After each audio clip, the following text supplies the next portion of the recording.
ना। यहाँ पे ये एक फॉरवर्ड पाथ है ना, और इसका आउटपुट कहाँ जा रहा है, इस समिंग पॉइंट पे आ रहा है ना, यहाँ नहीं जा रहा है ना। तो एक ये पाथ है और इसका फीडबैक इसमें आ रहा है, यहाँ से फीडबैक और यहाँ से फॉरवर्ड पाथ से आ रहा है ना। इसको दो पार्ट में स्प्लिट कर लो, इस तरह से हम लिख सकते हैं इसको। यहाँ पे भी इसका और इसका सम हो रहा है, यहाँ पे भी क्या कर दिया, यहाँ पे जो आ रहा है और ये जो आ रहा है फाइनली तो सम ही हो रहा है ना यहाँ पे। तो इसको आप क्या करोगे, दो फॉरवर्ड पाथ पैरेलल में है तो एडिशन हो जाएगा गेन का। ये क्या हो जाएगा, G1 प्लस G3, और इसका क्या आएगा, है ना, G2 divided by 1 plus G2 into H1, G2 divided by 1 plus G2 H1 C और ये Y, है ना।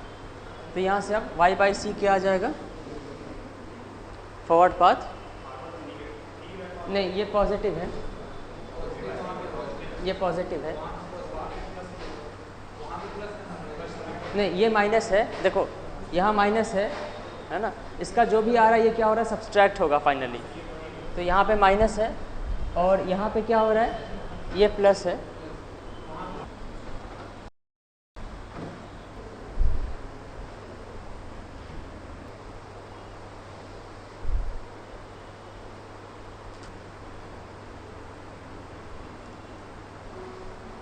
है ना, इसको हम ऐसे कर सकते हैं। यहाँ पे अगर W है तो यहाँ पे क्या जाएगा W, और यहाँ पे भी W आएगा ना। अगर नहीं पता चल रहा हो कि कैसे करना है तो इस तरह से दिखा सकते हो, ये W है, ये भी W होगा। उसके बाद यहाँ पे क्या आ रहा है, H से मल्टीप्लाई होके आ रहा है, और यहाँ पे क्या है ये नहीं पता है ना, यहाँ पे क्या है ये नहीं पता है। ओके, तो यहाँ पे पता लगाना यहाँ पे क्या सिग्नल होगा, तो ये सिग्नल इस पर डिपेंड करेगा। यहाँ पे W आ रहा है ना, और यहाँ पे क्या आ रहा है वो इस पर डिपेंड कर रहा है ना। तो ये पता लगाना मुश्किल है। तो तुम यहाँ पे मान लो X, मान लो कि यहाँ पे X आ रहा है। ओके, तो यहाँ पे क्या जाएगा X इंटू H, तो यहाँ पे क्या आएगा W माइनस XH, यहाँ पे क्या आएगा W minus XH into G, यहाँ पे क्या आएगा, यहाँ पे आ जाएगा W minus XH into GH। अब यहाँ पे क्या होगा, यहाँ पे जो भी होगा उसको अगर G से मल्टीप्लाई करोगे तो X मिलना चाहिए, है ना। तो हम यहाँ पे लिखेंगे W minus XH into GH, यहाँ है ना, प्लस W, है ना, माइनस हो जाएगा ना अगर यहाँ माइनस है तो, इनटू, है ना, ये क्या, ये कहाँ पे होगा, इस पॉइंट पे ट्रांसमिट हो रहा होगा ना। इसमें अगर G से मल्टीप्लाई करोगे तो क्या मिलेगा, तो X में इक्वेशन बन गया ना, X जो हमने माना था अननोन, उसमें इक्वेशन बन गया, तो X की वैल्यू आ जाएगी W माइनस WGH, है ना, minus minus plus X GH square equal to X divided by G। तो X इक्वल टू हो जाएगा W into 1 minus GH divided by 1 by G minus GH square. ये आ जाएगा W into G into 1 minus GH divided by 1 minus G square H square. और y equal to क्या होगा, y equal to x plus this, है ना, y equal to x plus W minus XH into G।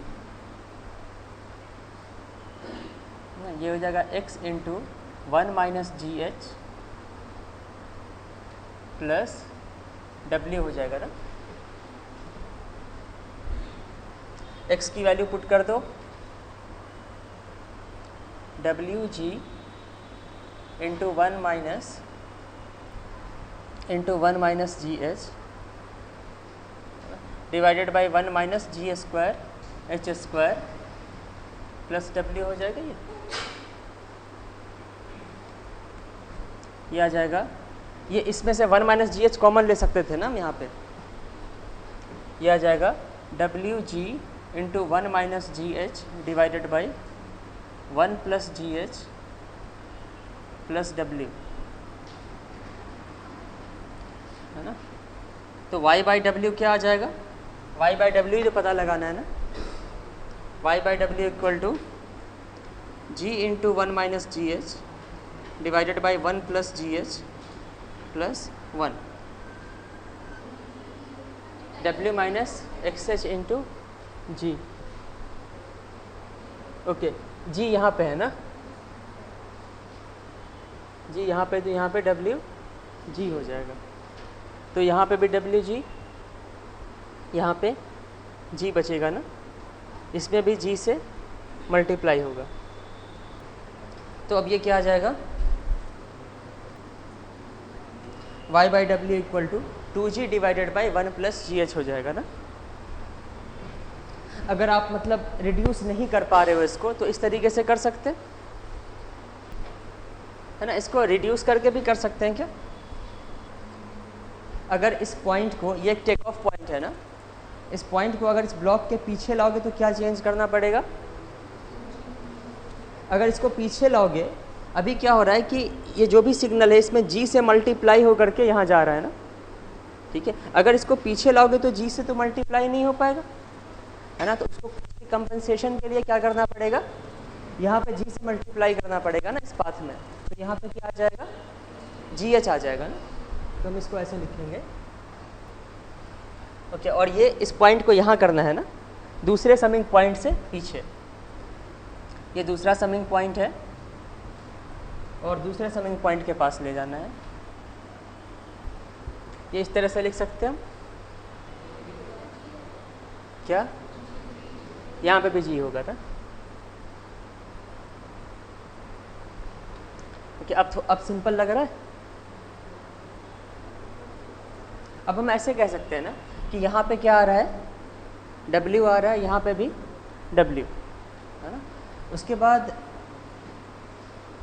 यहाँ पे क्या आएगा अब? अच्छा, अभी भी सिंपल नहीं हुआ, तो अब क्या करो, इस समिंग पॉइंट को भी पीछे शिफ्ट कर दो, है ना। इसको पीछे शिफ्ट करोगे तो क्या होगा? यहाँ पे भी G से मल्टीप्लाई होके आ रहा है, पीछे करोगे तो G से मल्टीप्लाई नहीं हो पाएगा, तो उसके कंपनसेशन के लिए G से मल्टीप्लाई करना होगा। इसको तुम दो पार्ट में स्प्लिट कर दो, ऐसे लिख सकते हो। यहाँ पे भी W जा रहा है और यहाँ पे भी W, है ना।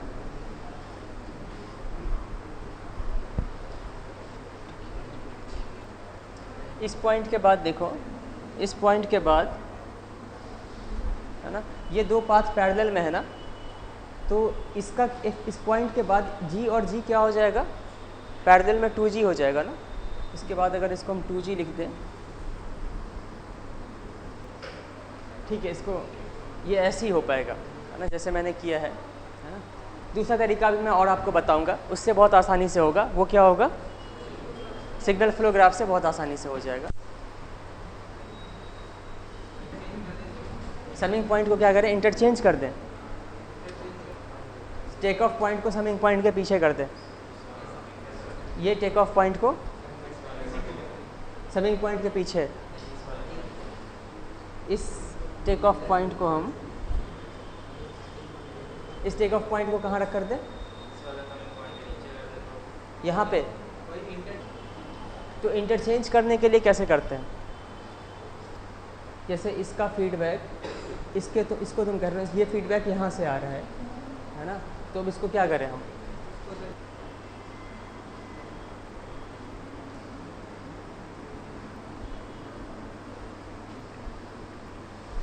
इस क्वेश्चन में कहा जा रहा है कि इस ब्लॉक डायग्राम को इस ब्लॉक डायग्राम में रिड्यूस किया जा सकता है, तो x, y और z की वैल्यू क्या होगी?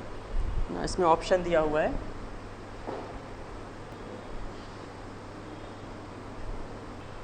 है ना। इस क्वेश्चन में इनपुट दिख रहा है कहाँ पे ना, ये जो एरो, ये दोनों इक्विवेलेंट ब्लॉक डायग्राम है ना, लेकिन इसी ब्लॉक डायग्राम का ये रिड्यूस्ड फॉर्म है ना।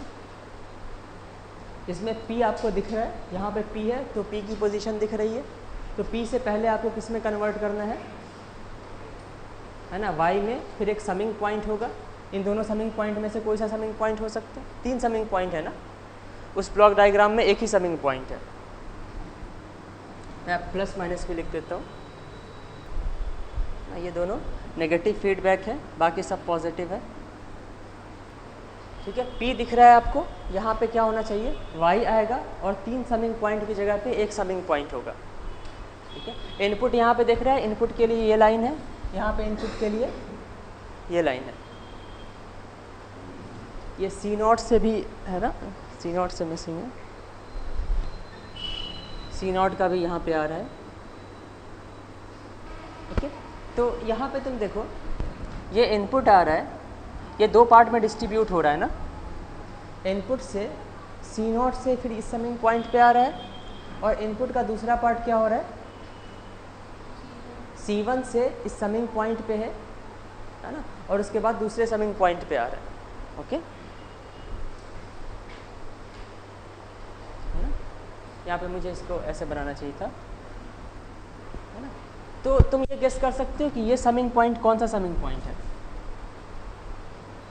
ये थोड़ा सा इम्पॉसिबल सा क्वेश्चन लग रहा है ना, ये सॉल्व नहीं हो पाएगा, लेकिन इजी है, सॉल्व हो जाएगा ये।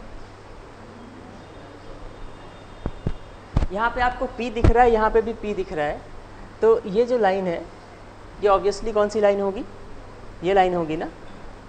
तो इस लाइन में भी आपको कोई चेंज ही नहीं करना है, मतलब चेंज भी जो भी करना है वो P से पीछे करना है ना। P भी दिख रहा है आपको, है ना, ओके। सबसे पहले इनपुट की हम बात करते हैं, है ना। इनपुट का एक पार्ट इसमें आ रहा है ना, और दूसरा पार्ट इनपुट का यहाँ से आ रहा है ना, और यहाँ पे इसमें एक ही इनपुट है, इनपुट का कोई पैरेलल कंपोनेंट नहीं है ना। तो यहाँ पे जो इनपुट का पैरेलल कंपोनेंट है उसको इनपुट के एक ही कंपोनेंट में बनाना है ना। तो पैरेलल में आप क्या करते हो, ऐड करते हो ना। तो इनपुट का एक कंपोनेंट C0 से मल्टीप्लाई होकर के आ रहा है, ठीक है, और दूसरा कंपोनेंट C1 से मल्टीप्लाई हो रहा है, लेकिन मल्टीप्लाई होकर के डायरेक्टली इसमें नहीं आ रहा है ना। अगर इसमें आता तभी तो हम ऐड करते। अगर यहाँ पे मान लो G1 है और यहाँ पे G2 है, दोनों ऐड होकर के एक ही समिंग पॉइंट पे जाएंगे, तभी तो इसका इक्विवेलेंट G1 प्लस G2 होगा।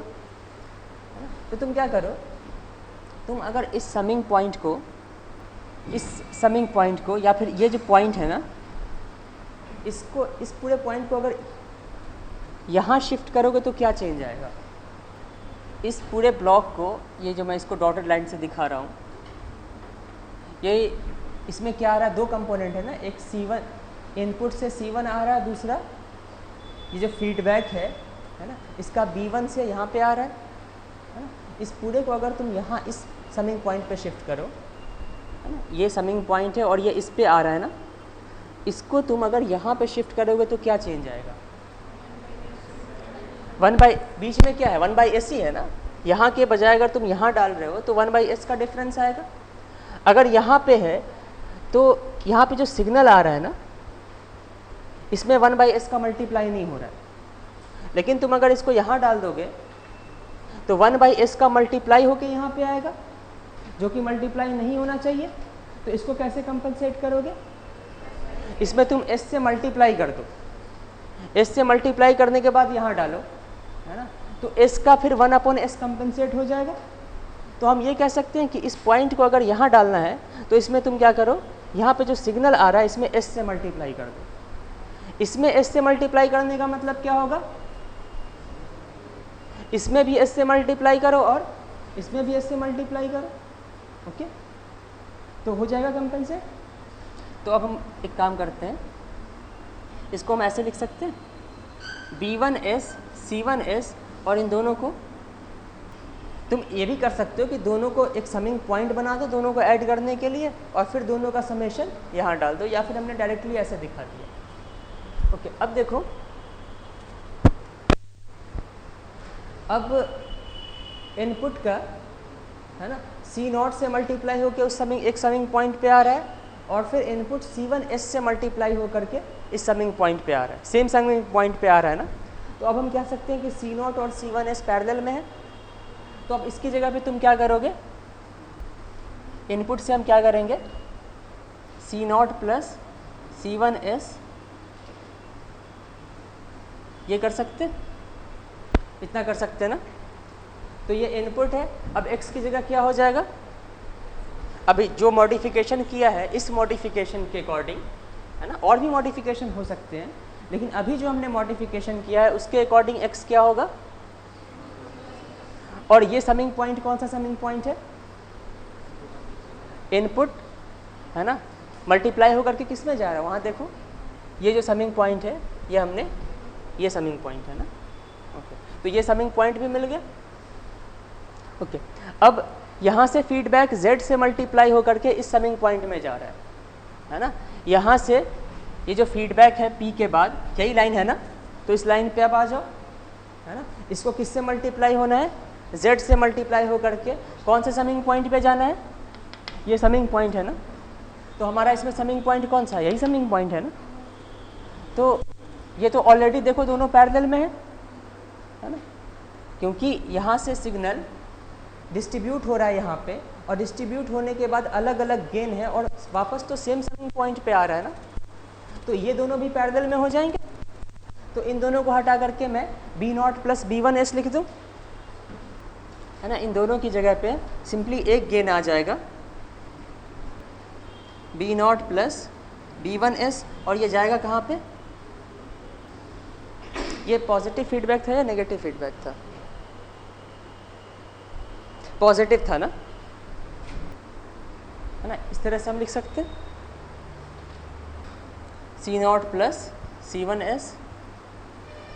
अब आपका टास्क क्या है, आपको C0 प्लस C1S मिल गया, B0 प्लस B1S मिल गया, x equal to C0 plus नहीं, x equal to C0 plus C1S, है ना। यहाँ पे भी C0 प्लस C1S है, यहाँ पे z इक्वल टू 1 है, और यहाँ पे z equal to B0 plus B1S है। तो आपको ऑप्शन तो मिल गया, ये करेक्ट आंसर होगा ना। अब y कितना आना चाहिए, y के लिए भी चेक कर लेते हैं, है ना। तो y के लिए क्या करोगे आप, y के लिए क्या करोगे, है ना, ये समिंग पॉइंट रहना चाहिए, है ना, ये उसमें है ना, p भी रहना चाहिए। तो बेसिकली आपको क्या करना है, इसके बदले y का एक्सप्रेशन लिखना है ना, क्यों, इसके बदले y का एक्सप्रेशन लिखना है। तो तुम क्या करो, ये समिंग पॉइंट रहना चाहिए, और इसका यहाँ पे क्या हो रहा है, नेगेटिव हो रहा है ना। अच्छा, इसके बदले क्या लिख सकते हो, यहाँ पे एक सिग्नल आ रहा है ना, नेगेटिव फीडबैक हो रहा है, ये 1/s है, और फीडबैक फैक्टर कितना है, A1 का। तो इसके बदले क्या आ जाएगा, ये कुछ इस तरह का हो रहा है ना, इस तरह का है ना, ये उसके आगे p है ना। 1/s के बाद ही फीडबैक यहाँ पे भी आ रहा है A0 से। तो इसके बदले तुम कैसा बनाओगे, A0 यहाँ से लोगे या A0 यहाँ से लोगे। यहाँ से देखो 1/s के बाद जो भी मिल रहा है वो उसका डायरेक्ट मल्टीप्लिकेशन A0 से हो रहा है। अगर तुम ये लेते हो तो 1/s के बाद जो भी आ रहा है उसका पहले मल्टीप्लिकेशन A1 से हो रहा है और फिर A0 से हो रहा है ना। तो ये गलत हो जाएगा ना, ये यहाँ पे A0 लिखना गलत होगा। इस तरह से हम इसको स्प्लिट कर सकते हैं। तो अब इसको तुम इस तरह से पहले स्प्लिट कर दो, है ना। मतलब इसको बस मैं ये लिख रहा हूँ, ऐसे लिख सकता हूँ ना, ये सही है। अब ये अपना एक इंटरनल लूप बन गया ना, इसके बदले क्या आएगा, g divided by 1 plus G H. तो g है 1/s डिवाइडेड बाई 1 प्लस, ये क्या आ जाएगा 1 divided by s plus A1 हो जाएगा। तो सिर्फ इसके बदले मैं एक ब्लॉक लगा के 1 divided by s plus A1 लिख सकता हूँ, 1 divided by s plus A1 लिख सकते हैं। अब ये दोनों मल्टीप्लाई होके क्या हो जाएगा, 1 divided by S into S plus A one, है ना। क्वेश्चन हमारा सॉल्व है, लेकिन हम y के लिए भी वेरीफाई कर रहे हैं, तो डिफिकल्ट नहीं था क्वेश्चन, आपको बस थोड़ा सा ठीक से ऑब्जर्व करना था, है ना। अब तुम इसके इक्विवेलेंट में देखो, इस समिंग पॉइंट को हटाना नहीं है ना। तुम चाहो तो इसको सिंप्लीफाई करोगे तो ये समिंग पॉइंट हट जाएगा ना। ओके, आपको बस 1/s into S plus A one और ए नॉट के बदले एक ब्लॉक चाहिए, वो ब्लॉक क्या होगा, y होगा ना। तो तुम इसको ऐसे भी लिख सकते हो ना, यहाँ पे जो भी सिग्नल निकल रहा है उसको क्या करना है, इसके और इसके समेशन से सब्सट्रैक्ट कर देना है ना। तो तुम यहाँ पे सब्सट्रैक्ट ना करके ऐसे लिख सकते हो, यहाँ पे भी तो वही कर रहे हैं, इन दोनों का समेशन है, लेकिन यहाँ पे सब्सट्रैक्ट ना करके ये आगे चला यहाँ, और इस पॉइंट पे सब्सट्रैक्ट करो, इसके अंदर तो वही आ रहा है ना। ओके, अब आपके पास ये ब्लॉक मिल गया है ना, ये ब्लॉक कौन सा है, यहाँ का ब्लॉक है ना, और उसके बाद y है और उसके बाद p है, तो y के बदले क्या है यहाँ पे, ये है ना। अब ये भी क्या हो गया, इस a नॉट को तुम यहाँ पे लिख लो, तो ये वही हो गया g divided by 1 plus G H, और ये जो डॉटेड लाइन के अंदर है ये क्या हो जाएगा, y। तो y इक्वल टू हम क्या लिखेंगे, 1 divided by S into S plus A one G divided by 1 plus G H, ये क्या आ जाएगा, s into S plus A one plus A not, S square plus A one S plus A not. ठीक है, अब block diagram में भी हम ब्लॉक डायग्राम रिडक्शन से आसानी से ट्रांसफ़र फंक्शन पता लगा देते हैं, है ना। लेकिन ब्लॉक डायग्राम रिडक्शन में प्रॉब्लम क्या होती है, शिफ्ट ब्लॉक डायग्राम में जैसे कॉफ पॉइंट करना है या फिर समिंग पॉइंट की शिफ्टिंग करना है, तो उसमें आपको ज़्यादा सोचना पड़ता है। ठीक है, तो इसका alternative method signal flow graph है, वहाँ पे बस एक मेथड है, बस आपको प्रोसीजर फॉलो करना है, ज़्यादा दिमाग नहीं लगाना है, तो उसमें गारंटीड है कि उस सिग्नल फ्लो ग्राफ से आप प्रॉब्लम को आसानी से सॉल्व कर ले जाओगे। तो सिग्नल फ्लो ग्राफ में पहले हमारे को अगर एक ब्लॉक डायग्राम दिया हुआ है तो उससे हम सिग्नल फ्लो ग्राफ कैसे बनाएंगे, है ना, पहले वो मैं बता देता हूँ, फिर सिग्नल फ्लो ग्राफ एक बार बन जाएगा, है ना, उसका ट्रांसफ़र फंक्शन ये भी बताऊँगा मैं। तो जो प्रॉब्लम हमने सॉल्व किया था, या फिर सबसे आसान प्रॉब्लम से स्टार्ट करते हैं, ये मान लो y है और ये x है। तो ब्लॉक डायग्राम से सबसे पहले हम क्या करेंगे, सिग्नल फ्लो ग्राफ बनाएंगे। तो सिग्नल फ्लो ग्राफ में ब्लॉक डायग्राम में गेन को हम एक ब्लॉक से रिप्रेजेंट करते हैं, है ना। सिग्नल फ्लो ग्राफ में हम क्या करेंगे, जैसे यहाँ पे g है ना, ये x है और ये y है, जितने भी वेरिएबल हैं उनको हम एक डॉट से या फिर एक नोट से रिप्रेजेंट करेंगे। जैसे ये x है, इसको हमने एक नोट से रिप्रेजेंट कर दिया, y है अलग वेरिएबल, इसको भी हम एक नोट से रिप्रेजेंट कर देंगे, है ना। और x और y के बीच में गेन कितना है, g का, तो हम यहाँ पे एरो से नॉर्मली सिग्नल फ्लो ग्राफ में स्मॉल लेटर से यूज़ करते हैं, तो ये इस तरह का रिप्रेजेंटेशन आ जाएगा g का गेन। ओके, तो जितने भी वेरिएबल है उसकी जगह पे हमने क्या बनाया है, एक नोड बनाया है। ब्लॉक डायग्राम में वेरिएबल के अलावा और क्या क्या हो सकते हैं, समिंग पॉइंट हो सकते हैं, है ना, टेक ऑफ पॉइंट हो सकता है ना। तो जितने भी वेरिएबल होंगे, समिंग पॉइंट होंगे या टेक ऑफ पॉइंट होंगे, सबके बदले हम सिग्नल फ्लो ग्राफ में क्या करेंगे, नोड बना देंगे। ओके, जैसे हम यहाँ से स्टार्ट करते हैं, सबसे पहले क्या है, x, है ना, x के बाद क्या है, समिंग पॉइंट, है ना। x और समिंग पॉइंट के बीच में कितना गेन है, 1 का ना, कोई नहीं का मतलब 0 भी होता है ना, 0 नहीं है ना, 1 है ना, 1। ओके, उसके बाद x के बाद क्या आ रहा है, y, x के बाद हम y बना देंगे, या फिर x के बाद क्या है, टेक ऑफ पॉइंट है ना, तो टेक ऑफ पॉइंट पहले बनाएंगे हम, और टेक ऑफ पॉइंट के बाद क्या है, y। टेक ऑफ पॉइंट और y के बीच में कितना गेन है, 1, तो यहाँ पे हम 1 बना देंगे। और ये नोड क्या है y, और ये नोड समिंग पॉइंट है ना। तो यहाँ से देखो y से, सॉरी ये y नहीं है, ये टेक ऑफ पॉइंट है ना। तो टेक ऑफ पॉइंट और समिंग पॉइंट के बीच में क्या है h। तो टेक ऑफ पॉइंट और समिंग पॉइंट के बीच में जो भी गेन है उसको हम h से कर देंगे। नेगेटिव फीडबैक है तो यहाँ पे हम या तो यहाँ पे -h दिखा दो या फिर यहाँ पे दिखा दो। डायरेक्शन भी दिखा दिया, समिंग पॉइंट से ये भी डायरेक्शन भी दिखाना इंपॉर्टेंट है। यहाँ पे कितना गेन है जी। तो ये ब्लॉक डायग्राम से हमने ये सिग्नल, इनपुट से आउटपुट की तरफ मूव करो, ठीक है। इनपुट से आउटपुट की तरफ जो मूव करेंगे क्या कहेंगे, फॉरवर्ड पाथ। जैसे इस सिग्नल फ्लो ग्राफ में कितने फॉरवर्ड पाथ हैं, एक ही फॉरवर्ड पाथ है ना, ये बैकवर्ड पाथ है, ओके, एक फॉरवर्ड पाथ है। तो टोटल फॉरवर्ड पाथ में जो गेन मिलेगा उसको हम ट्रांसमिटेंस कहेंगे। जैसे यहाँ से आप यहाँ मूव करो, टोटल गेन कितना मिलेगा 1 × g × 1 है ना। तो इस फॉरवर्ड पाथ का ट्रांसमिटेंस क्या हो जाएगा g, ठीक है। इसमें आपको लूप दिख रहा है, अगर आप इस पॉइंट से चलो है ना, यहाँ से वापस आप एरो के डायरेक्शन में ही जाना है।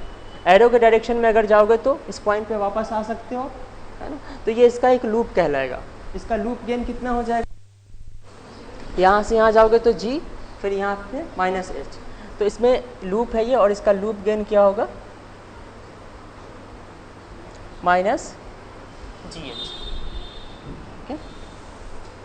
और भी फैक्टर्स होते हैं है ना, जैसे ये लूप जो है ये इस ट्रांसमिटेंस को या फॉरवर्ड पाथ को टच कर रहा है या नहीं कर रहा है। इस लूप में जो में कॉमन है ना, तो हम ये कहेंगे कि ये लूप जो है ये फॉरवर्ड पाथ को, एक ही फॉरवर्ड पाथ है ना, हम ये कहेंगे इस फॉरवर्ड पाथ को टच कर रहा है, ओके। तो मैं अभी सिंपल फार्मूला लिख रहा हूँ, जनरलाइज्ड फार्मूला नहीं लिख रहा हूँ।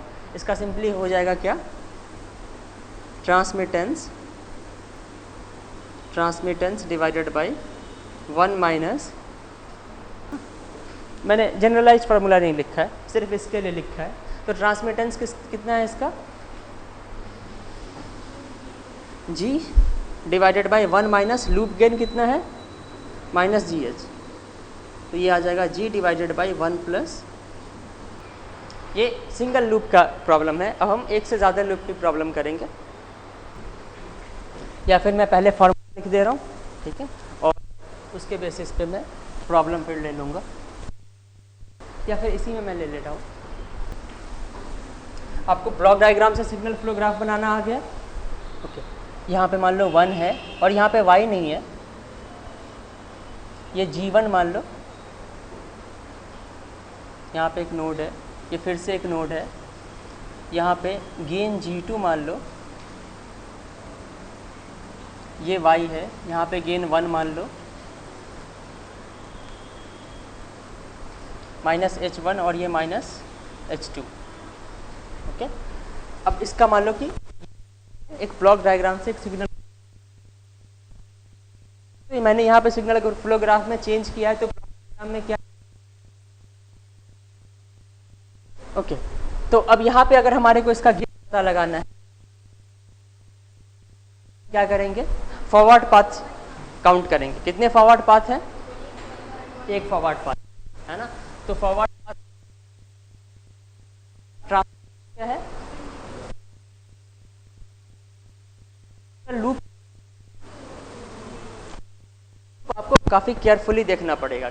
कभी कभी आप ज़्यादातर केस में जो ट्रिकी प्रॉब्लम होती है उसमें हम लूप कम काउंट कर लेते हैं, है ना। तो लूप ठीक से काउंट करना है, जो आपस में एक दूसरे को टच नहीं करना है, ये काउंट करना है, या ये ऑब्जर्व करना है। इतना ऑब्जर्व करने के बाद फार्मूला जो होगा, फार्मूला इक्वल टू होता है समेशन ऑफ, या फिर मैं इसके लिए फार्मूला लिख रहा हूँ, फॉरवर्ड पाथ का गेन क्या है, divided by 1 minus summation of loop.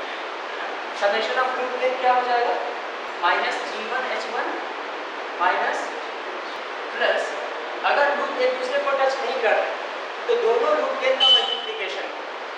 जैसे यहाँ पे ये दोनों लूप टच नहीं कर रहे हैं, तो यहाँ पे क्या आएगा फॉर्मूला, g1 -g1h1 × -g2h2।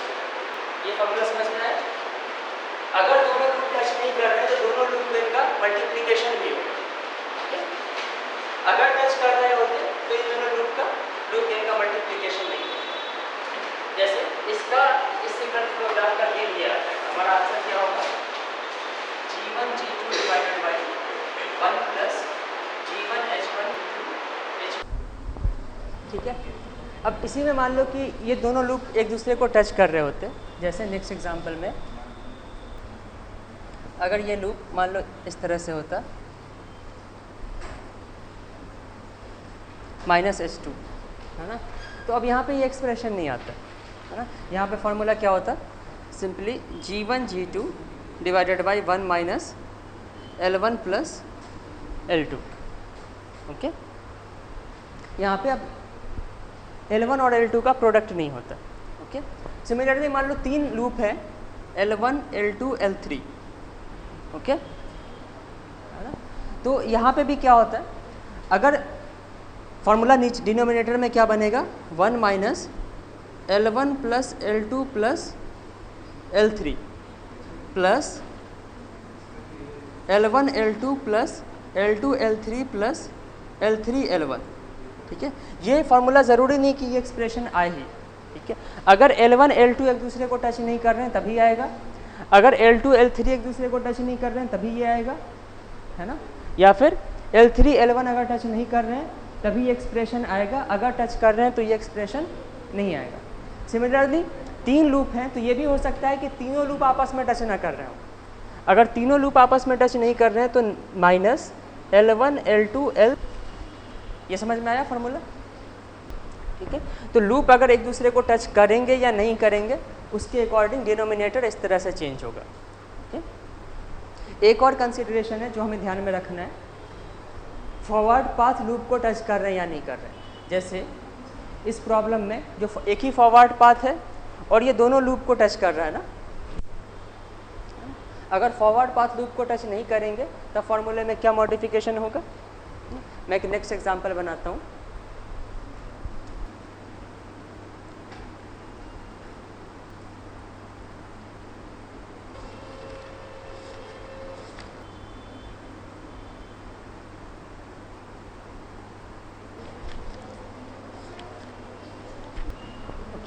तो यहाँ पे फॉरवर्ड पाथ कितने हैं, है ना, एक फॉरवर्ड पाथ है ये दिख रहा है आपको, इसका गेन है G1, दूसरा फॉरवर्ड पाथ में G2 G3,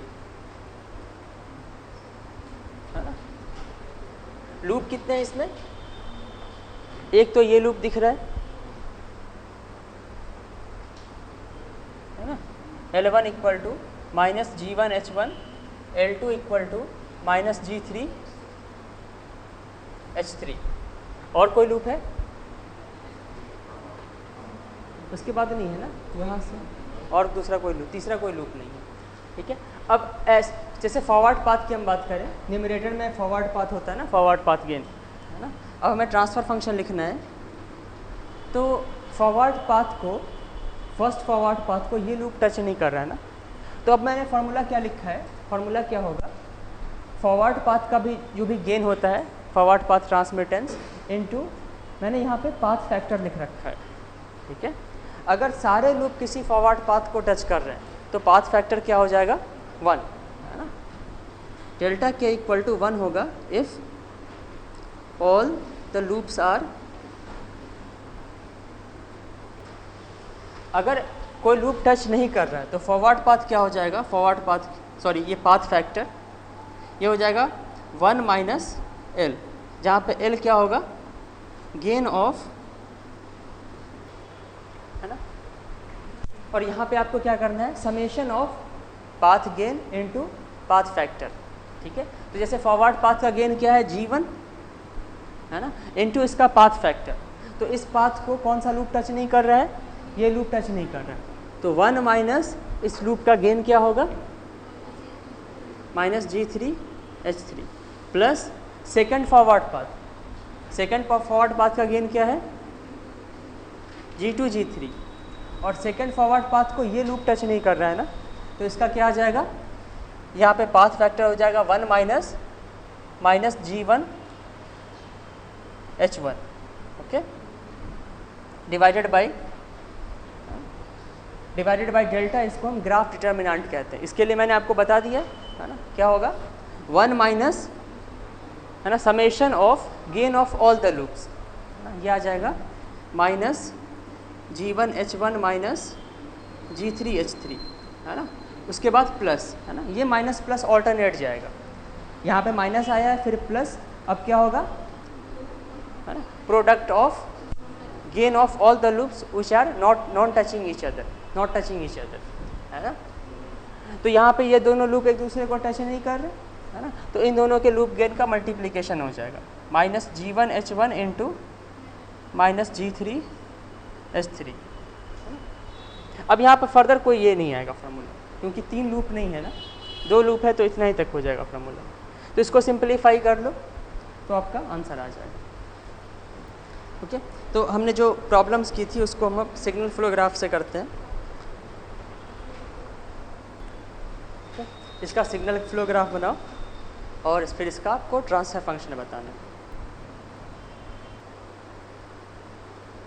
कभी भी लूप बनाते टाइम अगर आपको लूप चेक करना है ना, तो एक नोट पे 2 बार नहीं आना, ओके, एक कोई भी नोट 2 बार नहीं मिलना चाहिए। तो इसमें फॉरवर्ड पाथ तो क्लियरली दिख रहे हैं, कितने हैं 2 फॉरवर्ड पाथ है ना। F1 इसका गेन क्या हो जाएगा G, 4 फॉरवर्ड पाथ है, ओके। F2 इसका भी G है, उसके बाद यहाँ से इस तरह से भी एक फॉरवर्ड पाथ बन रहा है ना।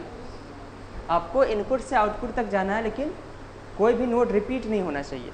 तो यहाँ से अगर हम चलें इस तरह से है ना, उसके बाद फिर यहाँ से कोई भी नोड रिपीट नहीं हो रहा है। F3 इसका गेन कितना है G²। F4 यहाँ से भी चलो उसी तरीके से है ना, G²। फॉरवर्ड पाथ 3 में ये भी गलत है ना, G माइनस G²H, ये भी माइनस G²H, ओके। लूप कितने हैं, मुझे एक लूप दिख रहा है ना, ये लूप दिख रहा है मुझे है ना। यहाँ से स्टार्ट करो है ना, ये फिर इस तरह से आ रहा है ना। लूप गेन कितना है इसका G²H², और कोई लूप बन रहा है ना। तो अब हम फार्मूला सारे लूप लिख लिए, एक ही लूप है और सारे फॉरवर्ड पाथ। ये लूप कोई ऐसा फॉरवर्ड पाथ है जिसको ये लूप टच ना कर रहा हो, सारे लूप्स, ये लूप सारे फॉरवर्ड पाथ को टच कर रहा है, तो सारे फॉरवर्ड पाथ का पाथ फैक्टर कितना होगा 1 हो जाएगा है ना। हम इसका फार्मूला लिखेंगे ट्रांसफर फंक्शन है ना डिवाइडेड बाई डिटर्मिनेंट। तो सारे पाथ फैक्टर का लूप गेन 1 है, तो सबको 1 से मल्टीप्लाई करके ऐड करोगे तो ये आ जाएगा G प्लस G है ना minus G² minus G² divided by 1 minus है ना, एक ही लूप है तो 1 माइनस L हो जाएगा, ओके। G²H², यह आ जाएगा 2G minus 2G²H divided by 1 minus G²H²। यहाँ से 2G कॉमन ले लो, 1 माइनस GH डिवाइडेड बाई है ना 1 plus GH into 1 minus GH, ये आ जाएगा 2G divided by 1 plus GH। तो इसमें प्रोसीजर है, आप प्रोसीजर याद रखिए, आपको ज़्यादा दिमाग नहीं लगाना है। नेक्स्ट प्रॉब्लम कर लेते हैं, उसमें मैं बता देता हूँ, फिर तुम नहीं सुन रही हो, फिर तुम्हारे को कम फॉरवर्ड पाथ आएंगे। नेक्स्ट प्रॉब्लम मैं बता रहा हूँ तो उसमें देख लेना कैसे होगा है ना। ब्लॉक डायग्राम से आप सिग्नल फ्लो ग्राफ बना लोगे है ना, तो इस पर मैं और प्रॉब्लम नहीं करा रहा हूँ क्योंकि वो बहुत सिंपल है ना। जितने टेक ऑफ पॉइंट, जितने समिंग पॉइंट, जितने भी वेरिएबल हो सबकी जगह नोड और गेन को एरो से दिखा देना है। तो मैं डायरेक्टली एक सिग्नल फ्लो ग्राफ बना रहा हूँ। इसमें कितने फॉरवर्ड पाथ आएंगे, कितने लूप आएंगे, और इसका आंसर क्या आएगा? एक forward path A B D है ना, F1 equal to A B D, second E F H है ना, थर्ड फॉरवर्ड पाथ है ना, एक तो स्ट्रेट ये दिख रहा है ना, उसके बाद थर्ड फॉरवर्ड पाथ क्या होगा, ए जे एच है ना, ए जे एच, और सिमेट्रिक है तो यहाँ पे भी ऐसे कर सकते हैं, ई आई डी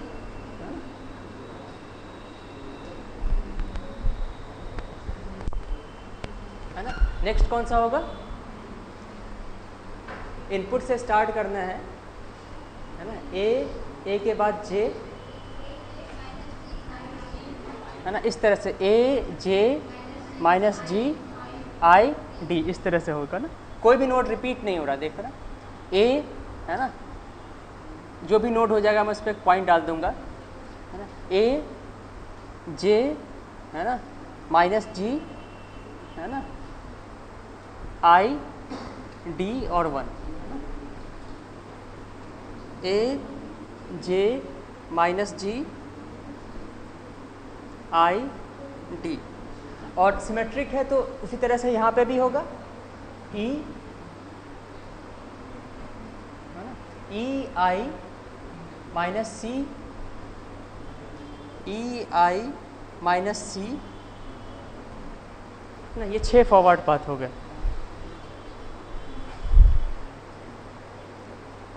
ओके, लूप कितने होंगे,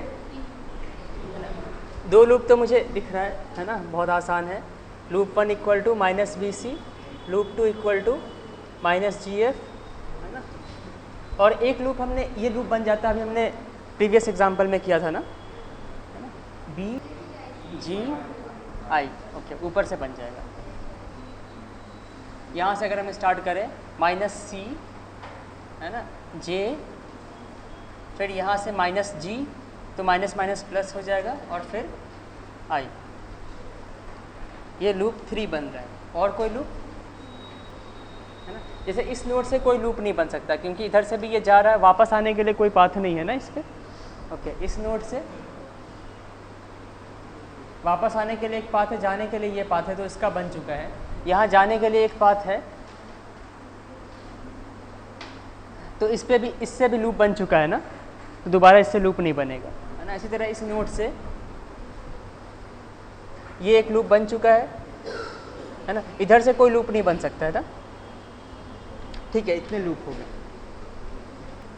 ठीक है, अब आपको पाथ फैक्टर पता लगाना है ना। तो पहले डिनोमिनेटर पता लगा लो, 1 माइनस है ना L1 plus L2 plus L3 plus L1 L2 होगा, L1 L2 होगा ना, क्योंकि ये दोनों लूप एक दूसरे को टच नहीं कर रहे हैं। एक भी नोड अगर टच हो गया ना तो हम कहेंगे टच हो रहा है। ज़रूरी नहीं कि सारा पाथ टच हो, अगर नोड भी टच हो गया तो हम क्या कहेंगे, लूप टच हो रहे हैं। जैसे ये मैंने 2 लूप बनाया है, एक ये लूप दिख रहा है और दूसरा ये लूप। ये इन दोनों लूप को हम टचिंग कहेंगे या नॉन टचिंग है? ये दोनों लूप एक दूसरे को टच कर रहे हैं।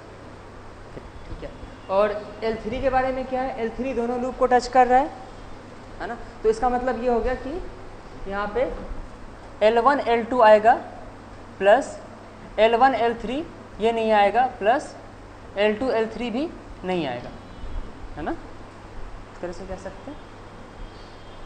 और माइनस L1 L2 L3 भी नहीं आएगा, है ना, क्योंकि 3 का प्रोडक्ट करने में क्या करना है, तीनों एक दूसरे को टच नहीं करने होने चाहिए। कोई भी 2 भी अगर टच कर रहा है तो फिर L1 L2 L3 नहीं आ पाएगा, है ना। तो यहाँ पे माइनस L1 L2 L3 ये नहीं आएगा। अगर हम फॉरवर्ड पाथ की बात करें, जैसे इस फॉरवर्ड पाथ की बात करें, तो ये 2 लूप को टच कर रहा है, इसको टच नहीं कर रहा है ना। तो इसके लिए पाथ फैक्टर क्या हो जाएगा, 1 माइनस, जैसे इसके लिए अगर हम बात करें ABD है ना, इसके लिए आ जाएगा 1 माइनस माइनस FG है ना, ये 1 प्लस FG हो जाएगा। इसके लिए क्या आएगा, 1 प्लस BC। इसके लिए AJH है ना। तो ये इस नोड को टच कर ले रहा तो ये लूप टच हो गया, इस पाथ को टच कर ले रहा है, तो ये पाथ भी है ना थर्ड लूप का है ना, और इस नोड को भी टच कर ले रहा है ना। तो इसके लिए क्या आ जाएगा 1, इसके लिए भी 1, और ये तो काफ़ी बड़ा लूप है तो ये टच कर ही जाएगा, है ना। तुम देख लो इसमें, यहाँ से जाओगे तो इसको टच कर गया, फिर ये पाथ है ये टच कर रहा है ना। अब लास्ट में आपको क्या करना है, बस फॉर्मूला पे पुट करना है ना। लेकिन इतना डिफिकल्ट सिग्नल फ्लो ग्राफ नहीं आता है। ज़्यादातर कुछ क्वेश्चन में सिग्नल फ्लो ग्राफ का भी यूज़ होता है और आगे कंट्रोल सिस्टम का भी यूज़ होता है, तो गेट में इतना डिफिकल्ट नहीं आएगा, ठीक है, इतना बड़ा नहीं आएगा। हम गेट के कुछ क्वेश्चन कर लेते हैं सिग्नल फ्लो ग्राफ पे। यहाँ पे YS बाई US क्या होगा, सिग्नल फ्लो ग्राफ दिया होता। क्वेश्चन ये नहीं पूछा गया है, क्वेश्चन कुछ और है, वो मैं आगे पढ़ाऊँगा, है ना। लेकिन आपको ये सिग्नल फ्लो ग्राफ आया हुआ है ना, इसका आपको YS बाई US बताना है। क्वेश्चन इसमें इस बेसिस पे आया था, जैसे लाप्लास में 1/s से मल्टीप्लाई करने का क्या मतलब होता है, टाइम डोमेन में इंटीग्रेट करना ना। मतलब अगर यहाँ से यहाँ पे 1/s से मतलब यहाँ पे जो भी सिग्नल है उसको इंटीग्रेट कर दिया तो ये सिग्नल मिला होगा ना, है ना। या फिर अगर तुम इसको x मानोगे तो ये पॉइंट क्या हो जाएगा, डिफ्रेंशिएट इंटीग्रेट करने के बाद x आया है तो यहाँ पे क्या होगा, है ना, यहाँ पे x डॉट होगा ना। इस पे क्वेश्चन है, ये सब मैं बताऊंगा आगे। s+1 इसमें क्वेश्चन ये पूछा गया था, मैं ये क्वेश्चन भी करा देता हूँ, है ना। इसमें state variable representation of system पूछा गया है, या फिर जब स्टेट स्पेस पढ़ाऊंगा तब बताऊंगा। मैं आपको इसमें बस इतना बता देता हूँ कि यहाँ पे 2 बार 1/s से मल्टीप्लाई किया है ना। ट्रांसफ़र फंक्शन तो नोट कर लिया आपने, है ना। ट्रांसफ़र फंक्शन तो टाइम ये लाप्लास डोमेन में आता है ना, इसका टाइम डोमेन रिप्रेजेंटेशन मान लिया के करना है। तो यहाँ पे 2 बार इंटीग्रेट करने के बाद 2 बार इंटीग्रेट किया है ना, तो ये एक सेकंड ऑर्डर सिस्टम होगा, है ना। 2 बार इंटीग्रेट करने के बाद मान लो कि यहाँ पे x मिलेगा, तो यहाँ पे क्या मिलेगा x डॉट, और यहाँ पे क्या मिलेगा x डबल डॉट, ठीक है। अब इसके बाद नया चैप्टर पढ़ना है हम लोगों को, time response analysis of control system, ठीक है। ये बेसिक्स हो गया, ब्लॉक डायग्राम और सिग्नल फ्लो ग्राफ। अब फर्स्ट ऑर्डर सिस्टम पढ़ेंगे, है ना। फर्स्ट ऑर्डर सिस्टम का मतलब समझ में आ रहा है आपको।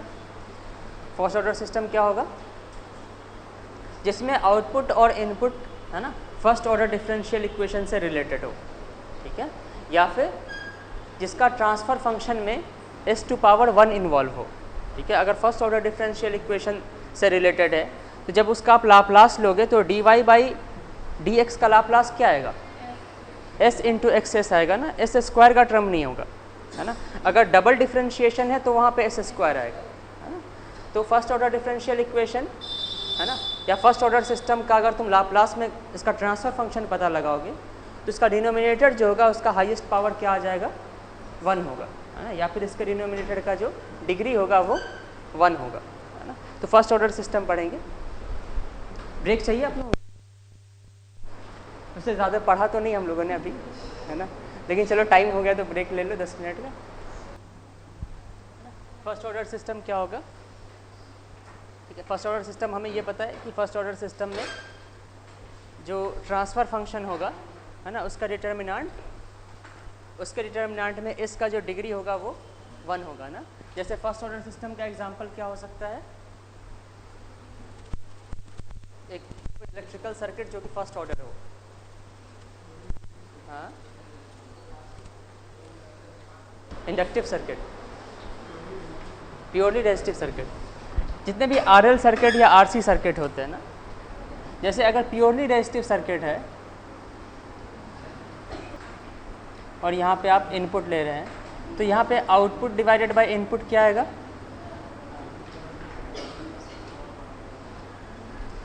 R2 डिवाइडेड बाय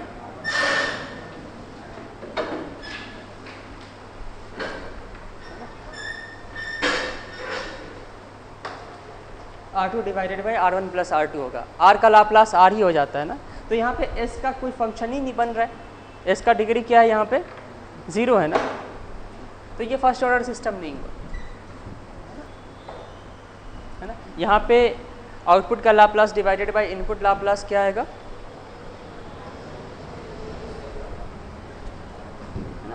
इसका इम्पीडेंस क्या आ जाएगा अगर लाप्लास में हम लिखें तो, है ना, LS हो जाएगा ना। तो V not S equal to क्या आएगा, R divided by R plus LS into VIS है ना। तो यहाँ पे V not S divided by VIS क्या आएगा, R divided by R plus LS। तो यहाँ पे डिनोमिनेटर में है ना, इसका डिग्री कितना है डिनोमिनेटर का 1 है, तो इसको हम फर्स्ट ऑर्डर सिस्टम कहेंगे। ओके, अगर आप आउटपुट यहाँ पे लें तो क्या आएगा,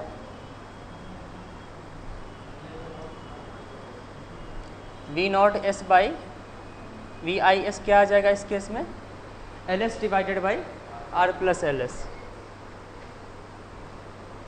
लेकिन इंपॉर्टेंट हमें हमेशा डिनोमिनेटर देखना है, ठीक है। डिनोमिनेटर की डिग्री अभी भी 1 है ना, ये भी फर्स्ट ऑर्डर सिस्टम है। ओके, उसी तरीके से एक RC सर्किट होगा,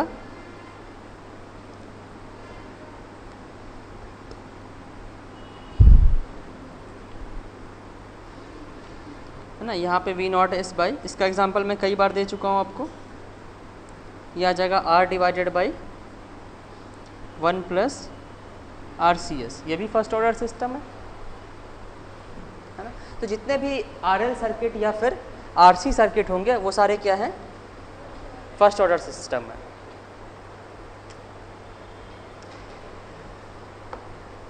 अगर RLC सर्किट ले लें तो क्या होगा, वो कल मैंने RLC सर्किट का बताया था ना। अगर हम एक RLC सर्किट ले लें,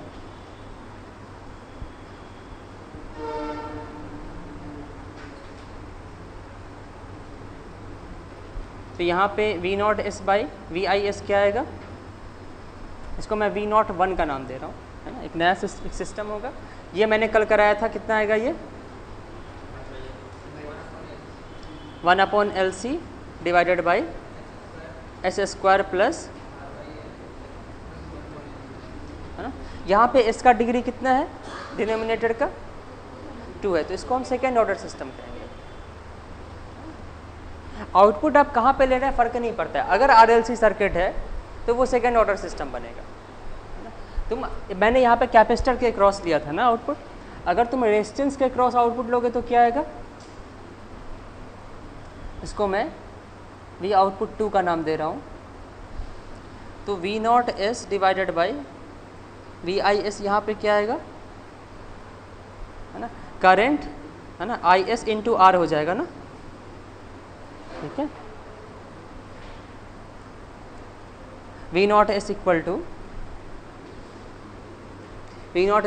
IS इंटू R, है ना, equal to IS equal to क्या होगा, VIS डिवाइडेड बाई, है ना, R plus LS plus,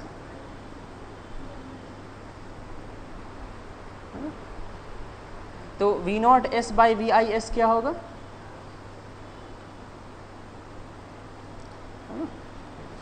R divided by R plus LS plus 1 by CS,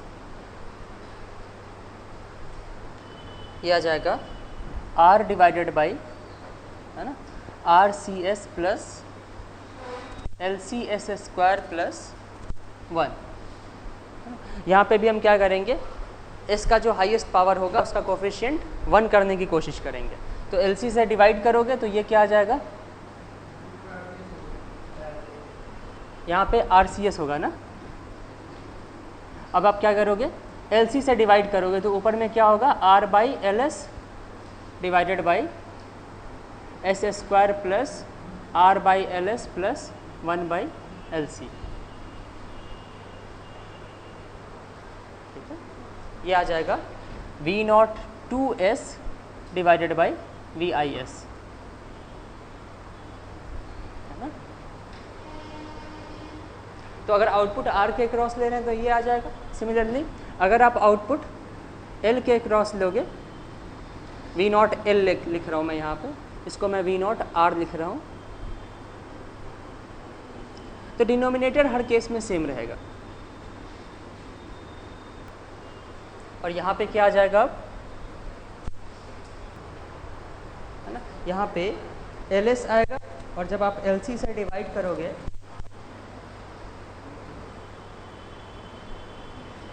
तो यहाँ पे आ जाएगा 1/c एस स्क्वायर। ठीक है। ये अगर आप एल के क्रॉस आउटपुट लेंगे तो यहाँ पे क्या होगा, I S into L S होगा ना,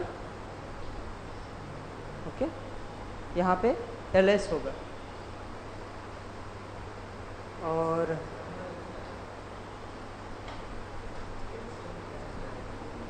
सिंपली एस स्क्वायर होगा क्या, ये ठीक है। आर की जगह पे सिंपली क्या होगा, एल एस होगा ना, तो एल से एल कैंसिल हो जाएगा, एस स्क्वायर हो जाएगा ये। ठीक है। तो हर केस में डिनोमिनेटर तो सेम आ रहा है, और न्यूमिनेटर में क्या फ़र्क पड़ रहा है, अगर कैपेसिटर है तो 1/LC होगा, कैपेसिटर के क्रॉस वोल्टेज ले रहे हो तो, है ना, रेजिस्टेंस के क्रॉस वोल्टेज ले रहे हो तो R/LS, और इंडक्टर के क्रॉस वोल्टेज ले रहे हो तो एस स्क्वायर आ जा रहा है। ठीक है। डिनोमिनेटर सबका सेम है। ठीक है। किसी भी सिस्टम का कैरेक्टरिस्टिक जो होता है ना, वो डिनोमिनेटर पे डिपेंड करता है ना, डिनोमिनेटर ही डिसाइड करता है कि उसका पोल और ज़ीरो पोल कहाँ पे होगा, और मेनली सिस्टम का जो कैरेक्टरिस्टिक होता है वो सिस्टम स्टेबल होगा या अनस्टेबल होगा, वो उसके पोल पे डिपेंड करेगा। तो तीनों का डिनोमिनेटर सेम है, तो तीनों का कैरेक्टरिस्टिक जो होगा वो सेम होगा, है ना। वो कितना किस हद तक सेम होगा वो हम ग्राफ बना करके ऑब्जर्व करेंगे, है ना। लेकिन ये तीनों यहाँ पे क्या है, सेकेंड ऑर्डर सिस्टम है। तो जब भी हम RLC सर्किट को डील कर रहे होंगे वो कैसा बिहेव करेगा, एक सेकेंड ऑर्डर सिस्टम की तरह बिहेव करेगा।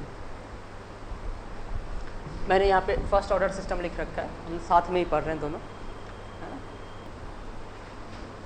है ना। अब हम इसमें एक फर्स्ट ऑर्डर सिस्टम में कुछ इनपुट डाल करके देखेंगे, और देखेंगे कि इसका आउटपुट किस तरह का आता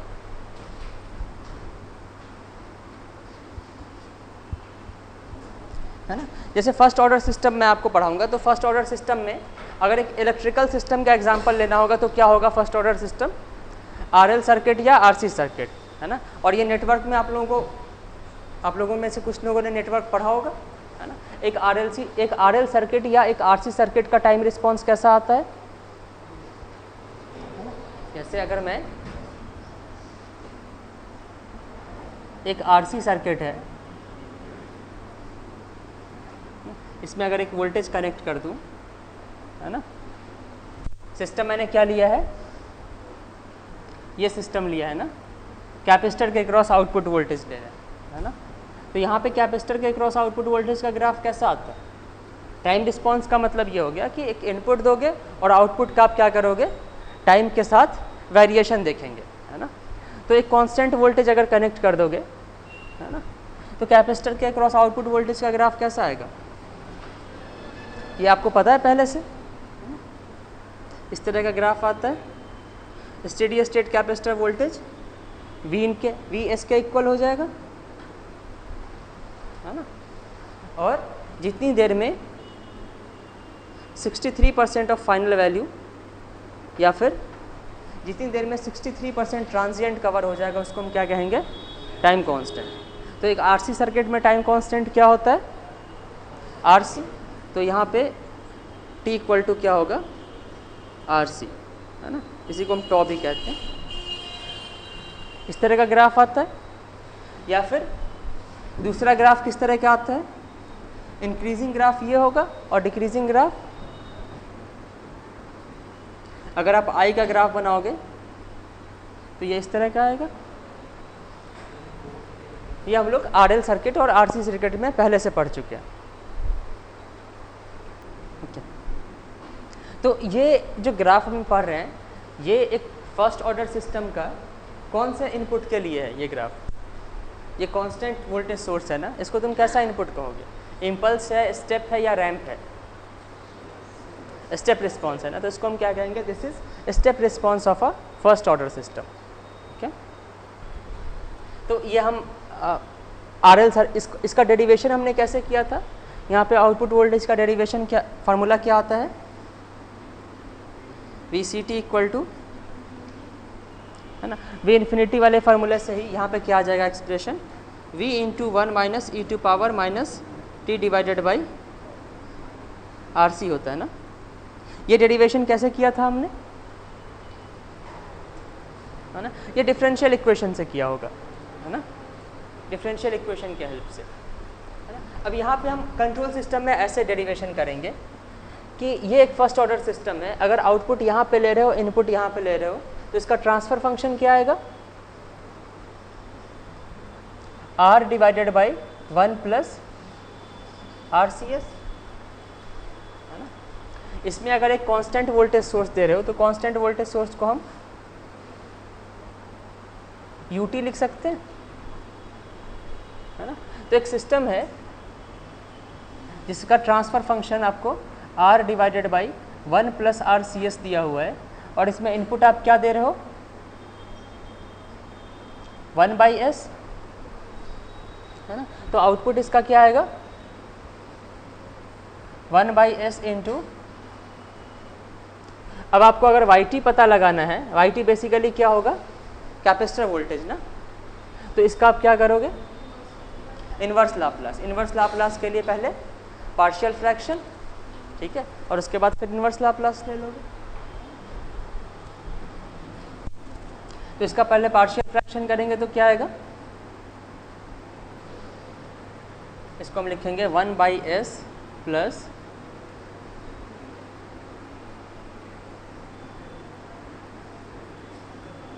RC से ऊपर नीचे डिवाइड कर दो तो 1/c 1/1 प्लस RC होता है क्या,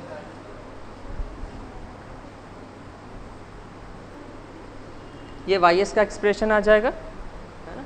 इसका पार्शियल फ्रैक्शन में क्या आएगा, इसको एक मिनट फिर से कर लेते हैं, YS equal to 1/s into 1 divided by 1 plus RCS, है ना। इसको हम ऐसे लिखेंगे YS equal to 1/s into, है ना, 1/RC divided by S plus 1/RC लिख सकते हैं, ये आ जाएगा YS equal to 1/RC into, है ना, 1/s into 1/s plus 1/RC,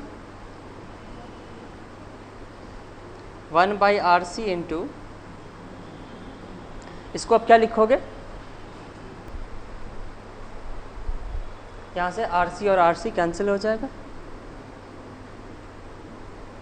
तो अब YT क्या आ जाएगा, 1/s का इन्वर्स लाप्लास UT माइनस इसका inverse Laplace e to power minus T/RC UT, है ना। तो YT इक्वल टू क्या आएगा, 1 minus e to power minus T divided by RC into UT। इसका ग्राफ बनाओगे तो यही ग्राफ आ जाएगा, है ना। यहाँ पे RC इक्वल टू क्या होता है, टाइम कांस्टेंट, है ना। इसको हम ऐसे लिखते हैं YT equal to 1 minus e to power minus T divided by tau into UT। तो यहाँ पे हम ट्रांसफर फंक्शन को ऐसा भी रिप्रेजेंट कर सकते हैं, 1 divided by 1 plus tau into S, है ना, जहाँ पे टॉ क्या होगा, इसका टाइम कांस्टेंट, है ना। तो एक RC सर्किट के लिए हमारा ट्रांसफर फंक्शन ये आ रहा है ना, एक RC सर्किट में अगर वोल्टेज आप कैपेसिटर के अक्रॉस ले रहे हो तो, है ना, तो इसलिए अगर इलेक्ट्रिकल सर्किट है तो यहाँ पे RC का टर्म आ रहा है ना। अगर कोई अलग सिस्टम है, मैकेनिकल सिस्टम भी फर्स्ट ऑर्डर हो सकता है ना, तो वहाँ पे कुछ अलग वेरिएबल आएगा, है ना। तो जनरल एक्सप्रेशन क्या होगा फर्स्ट ऑर्डर सिस्टम का, जनरल एक्सप्रेशन हम लिखेंगे K divided by 1 plus tau into S, ठीक है। ये फर्स्ट ऑर्डर सिस्टम का जनरल एक्सप्रेशन है ना। अब अगर इसका इम्पल्स रिस्पॉन्स देखना है तो इसमें इम्पल्स दे दो, यूनिट स्टेप देखना है तो यूनिट स्टेप दे दो, है ना।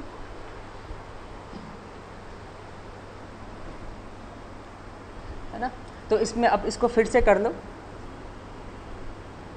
एक जनरल सिस्टम है k divided by general first order system. इसमें अगर आप ut दे रहे हो तो इसका आउटपुट yt क्या आएगा। तो फिर से हम यही करेंगे, ys इक्वल टू लाप्लास में सॉल्व करेंगे और फिर से इन्वर्स लाप्लास ले लेंगे। तो ys इक्वल टू क्या आएगा, 1/s into this 1/s into k divided by 1 plus τs। इसको हम लिखेंगे a divided by s plus b divided by 1 plus τs।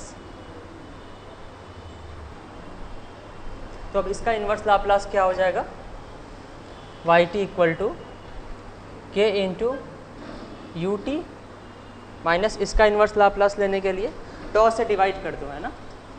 s का कोफिशिएंट 1 रखते हैं ना, तो टॉ से डिवाइड कर दोगे तो ये l Laplace inverse of 1 divided by s plus 1 by tau, ये आ जाएगा k into U T minus इसका inverse Laplace e to power, मान लो ये ut है ना। तो आउटपुट का ग्राफ कैसा आएगा, इंक्रीज करेगा या डिक्रीज करेगा, इंक्रीज करेगा, है ना। और फाइनल वैल्यू क्या होगी, t इन्फिनिटी पे इनपुट की वैल्यू क्या है, कांस्टेंट है ना 1 पे, और इसकी फाइनल वैल्यू क्या होगी आउटपुट की, k हो जाएगी ना। तो इसका हम गेन क्या कहेंगे, है ना। अगर यहाँ पे k नहीं होता, k इक्वल टू 1 पुट करो तो आंसर क्या आएगा, k इक्वल टू अगर 1 पुट कर दो तो फाइनल वैल्यू क्या होगी इसकी 1 होगी ना। तो ये स्टेडी स्टेट में इनपुट को ही, ये इनपुट क्या एसिम्प्टोटिक होगा ना, ठीक है। लेकिन अगर k से मल्टीप्लाई कर दोगे तो क्या हो जाएगा, k टाइम्स इंक्रीज हो जाएगा। अगर k की वैल्यू हाफ है तो ये सारी वैल्यू हाफ से नीचे हो जाएगी, है ना। k की वैल्यू 2 है तो सारी वैल्यू डबल हो जाएगी। तो अगर k की वैल्यू 2 है तो स्टेडी स्टेट आउटपुट क्या आएगा, 2 हो जाएगा ना, इस तरह से आ जाएगा।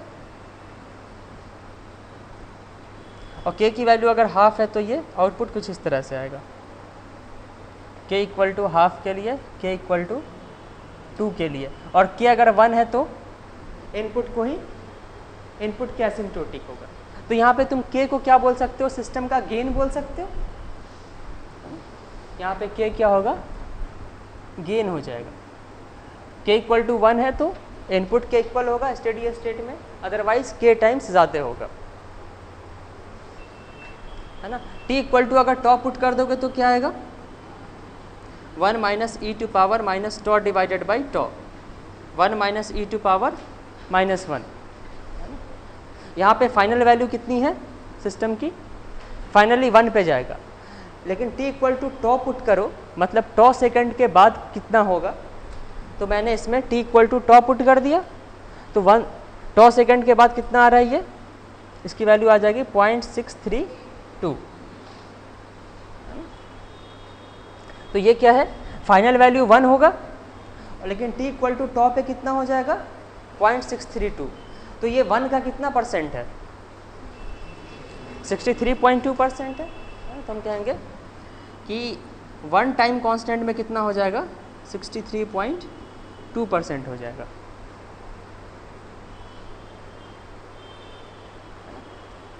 इस पे और बहुत डिटेल एक्सप्लेनेशन टाइम कांस्टेंट पे मैंने डीसी ट्रांजिएंट सर्किट है ना, उसके वीडियो लेक्चर में दिया हुआ है, बहुत डिटेल एनालिसिस है। तो उसमें आप जा करके और डिटेल पढ़िएगा टाइम कांस्टेंट के बारे में, ओके। ठीक है, तो उसको जा करके पढ़ ही लेना, है ना, क्योंकि वो इसका पार्ट है।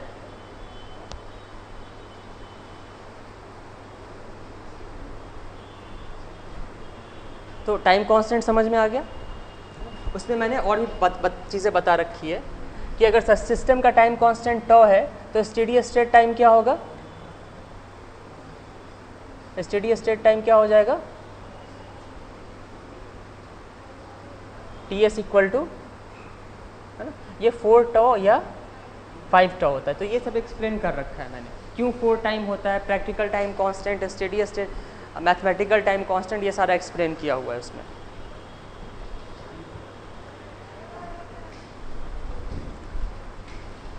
ओके, तो ये समझ में आ गया कि अगर इस फॉर्मेट में दिया हुआ फर्स्ट ऑर्डर सिस्टम, तो के क्या होगा, सिस्टम का गेन, और एस का जो मल्टीपल होगा वो टाइम कांस्टेंट। फॉर एग्जांपल अगर मैं आपको एक इस तरह से सिस्टम दूं, 2 डिवाइडेड बाई 2 प्लस एस, इस सिस्टम का टाइम कांस्टेंट क्या होगा,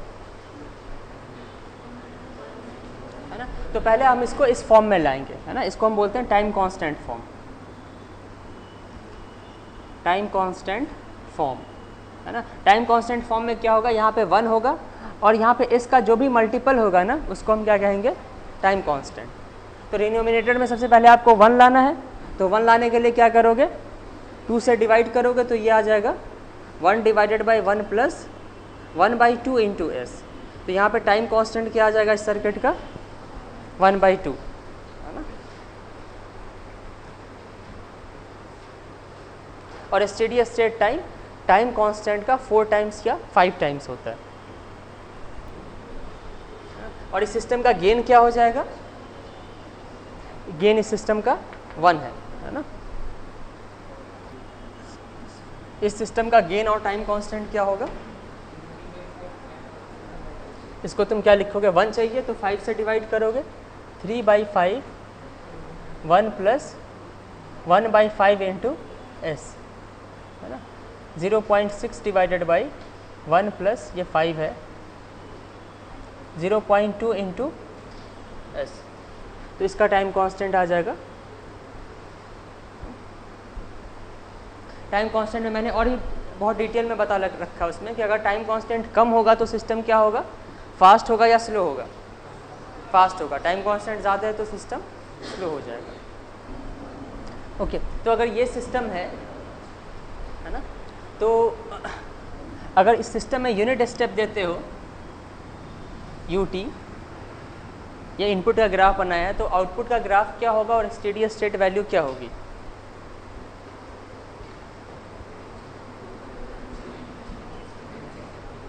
आउटपुट की स्टेडी स्टेट वैल्यू क्या होगी। अगर गेन 1 है तो स्टेडी स्टेट वैल्यू 1 होती है, गेन क्या है यहाँ पे 0.6, तो स्टेडी स्टेट वैल्यू 0.6 हो जाएगी। आप चाहो तो इस फॉर्म में कन्वर्ट करके भी स्टेडी स्टेट पता चल जाएगा गेन से, नहीं तो तुम ये भी कर सकते हो कि ये सिस्टम है, ट्रांसफ़र फंक्शन है ना, इसमें तुम 1/s से मल्टीप्लाई करो, फाइनली yt पता लगाओ, या फिर स्टेडी स्टेट पता लगाने का एक और फार्मूला है ना, स्टेडी स्टेट वैल्यू पता लगाने का एक और फार्मूला है, मैंने सिग्नल सिस्टम में पढ़ाया है ना। yt की स्टेडी स्टेट वैल्यू क्या होती है,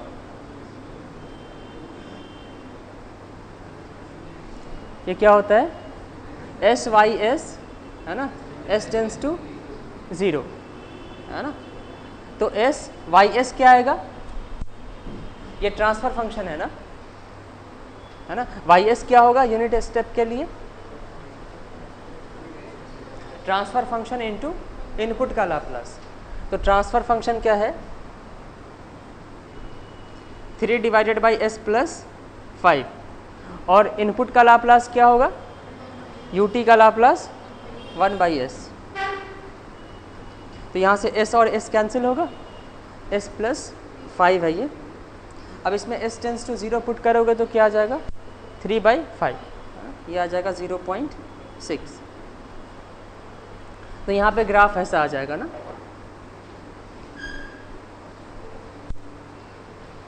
टाइम कांस्टेंट कहाँ पे इंडिकेट करोगे,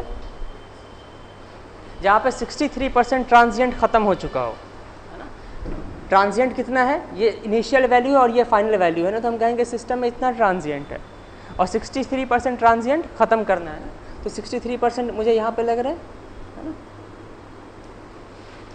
ये इसका हम टाइम कांस्टेंट डिनोट कर देंगे। टाइम कांस्टेंट कितना है इसका 0.2 सेकेंड, तो यहाँ पे 0.2 सेकेंड होगा।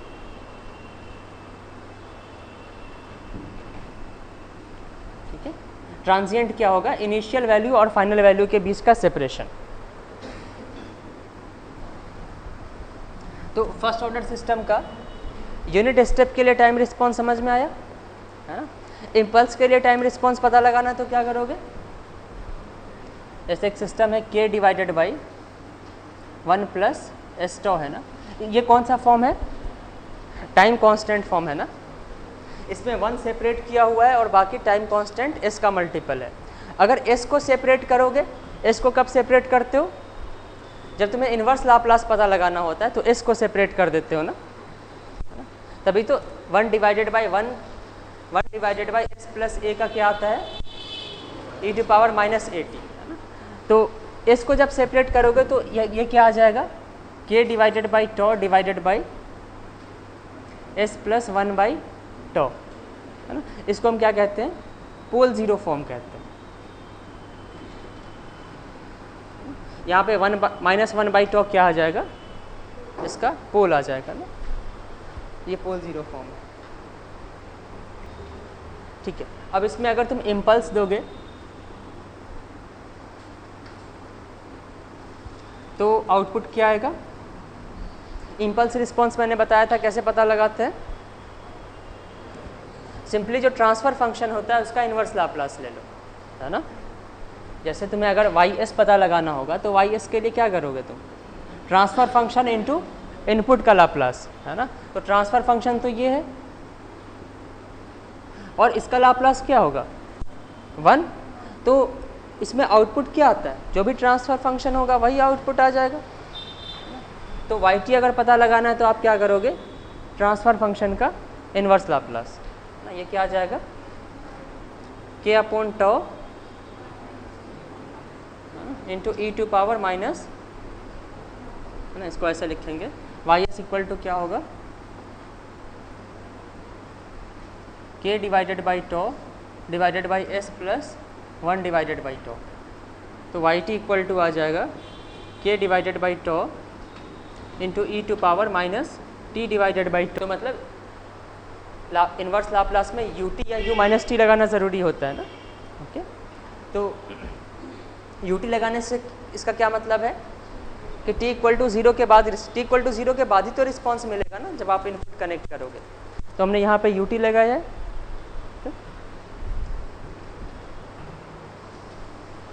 इसका ग्राफ कैसा बनेगा,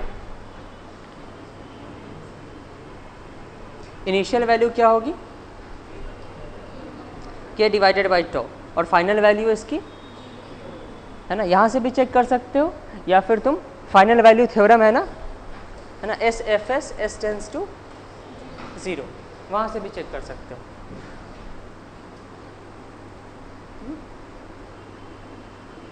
ये y t का ग्राफ आ जाएगा है ना। यहाँ पे भी जो ट्रांजिएंट डीके होगा वो टाइम कांस्टेंट के रेट से ही होगा है ना। ये इतना इसमें ट्रांजिएंट है और 63% ट्रांजिएंट कब कवर हो जा रहा है ना। ये इतना ये जो है ये 63% ऑफ ट्रांजिएंट है, 63.2% ऑफ ट्रांजिएंट है ना।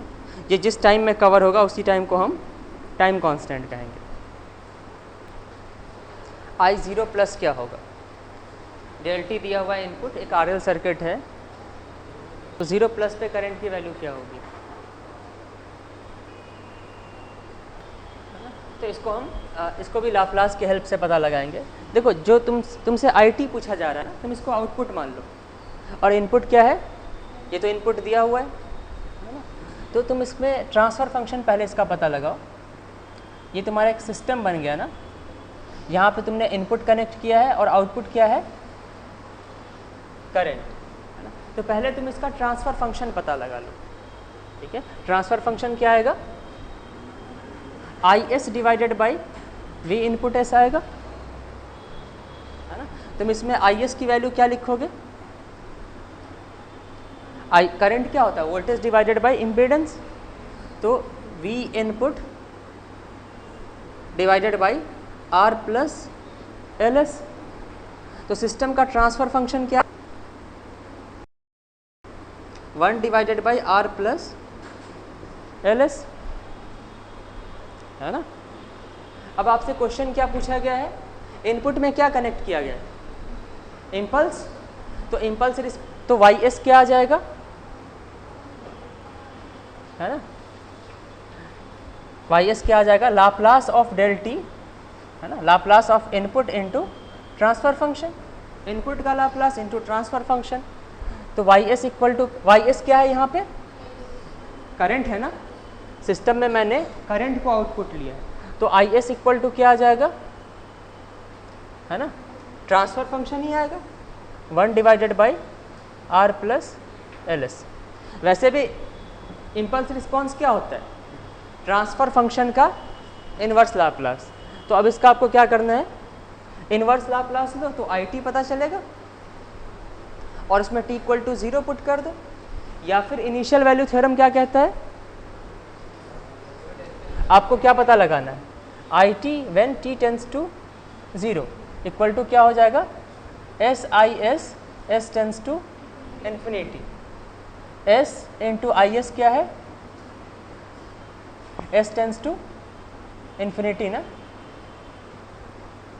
अगर एस टेंस टू इन्फिनिटी है तो ये क्वांटिटी बहुत ज़्यादा होगी, तो आर को नेग्लेक्ट कर सकते हो, आर नेग्लेक्ट हो जाएगा, एस से एस कैंसिल, तो ये आ जाएगा 1 बाई एल। तो आंसर आ जाएगा I zero plus equal to 1 by L.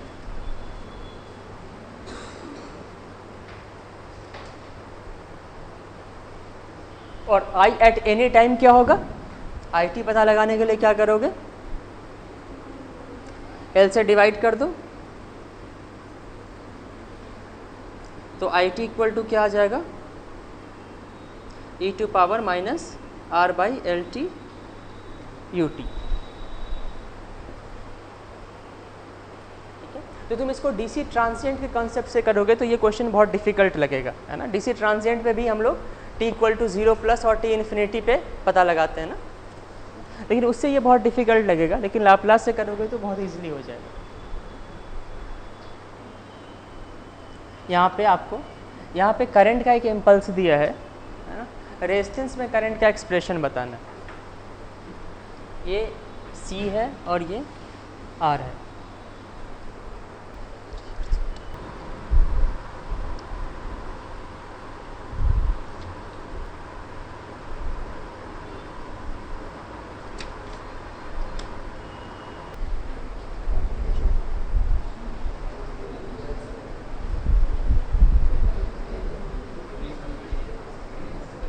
इसमें भी पहले आप क्या करेंगे, सिस्टम बनाएंगे ना, है ना, सिस्टम बनाओ और सिस्टम का ट्रांसफ़र फंक्शन बनाओ। तो सिस्टम का आउटपुट क्या है, रेजिस्टेंस करंट, और इनपुट ये करंट है ना। अगर आपका ये मान लो इनपुट करंट है, ये इनपुट है ना, तो रेजिस्टेंस का करंट क्या होगा, आई आर टी या आई आर एस को तुम लाप्लास में क्या लिखोगे, करंट डिवीज़न से करोगे ना, आई इनपुट का लाप्लास इनटू 1 बाई इसका impedance 1 by C S divided by R plus 1 by C S. Laplace में हम ऐसे लिख सकते हैं ना, करंट डिवीज़न इम्पीडेंस के बेसिस पे होता है, लाप्लास में आपको इम्पीडेंस पता है, तो ये आ जाएगा, ये क्या है, आउटपुट करंट, ये इनपुट करंट, तो आउटपुट करंट का Laplace divided by input current का Laplace, transfer function equal to क्या आ जाएगा, 1 divided by 1 plus R C S. ये ट्रांसफर फंक्शन आ गया, तो आई आर एस क्या हो जाएगा, या फिर इतना आ गया ना, इनपुट में क्या है, डेल टी का लाप्लास 1, तो आई एस इक्वल टू क्या आ जाएगा, इतना ही आ जाएगा ना, I S equal to 1 divided by 1 plus R C S, ये आ जाएगा 1 by R C into 1 divided by S plus, है ना। तो आई आर टी का एक्सप्रेशन क्या आएगा, है ना, इसका एक्सप्रेशन क्या आएगा, 1 by R C into E to power minus, है ना, ये आ जाएगा ना। कौन सा करंट है? करंट का रेफरेंस मैंने नीचे लिया था ना, तो करंट ये नीचे की तरफ होगा। करंट का ग्राफ कैसा बनेगा? इनिशियल करंट क्या हो जाएगा? t इक्वल टू 0 पे 1/RC। मैं वेरिएबल के टर्म में रहेगा, न्यूमेरिकल रहेगा तो कर लोगे ना। R की वैल्यू दी रहेगी, C की वैल्यू दी रहेगी, यहाँ पे करंट दिया रहेगा और इनिशियल करंट पूछा जाएगा तो 1/RC हो जाएगा। तो मैं इस तरह के क्वेश्चन, है ना, जब आप कंट्रोल सिस्टम पढ़ रहे हो तो इस तरह के क्वेश्चन बहुत आसान होते हैं, है ना। लेकिन नेटवर्क में अगर इस तरह के क्वेश्चन दें, है ना, इस तरह के क्वेश्चन नॉर्मली बुक में नहीं होंगे। बुक में नेटवर्क में क्वेश्चन कैसे होंगे?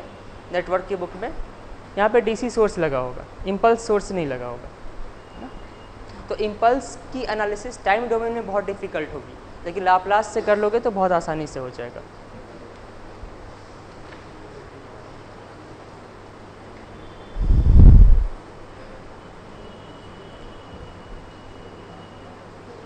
ओके, तो फर्स्ट ऑर्डर सिस्टम का टाइम रिस्पॉन्स हो गया। ये आसानी से इसलिए भी हो गया क्योंकि first order system RC circuit, RL circuit कई बार पढ़ चुके हैं हम लोग, उसके बारे में काफ़ी आइडिया है भी। लाप्लास भी अभी पढ़ा सिग्नल सिस्टम में, है ना। Initial value theorem, final value theorem सब भी पढ़ ही चुके हैं। तो अब सेकेंड ऑर्डर सिस्टम पे मूव करते हैं। अभी वापस फर्स्ट ऑर्डर सिस्टम पे आएंगे जब मैं जैसे एरर पढ़ाऊँगा, है ना। अब इस पर और एनालिसिस करेंगे।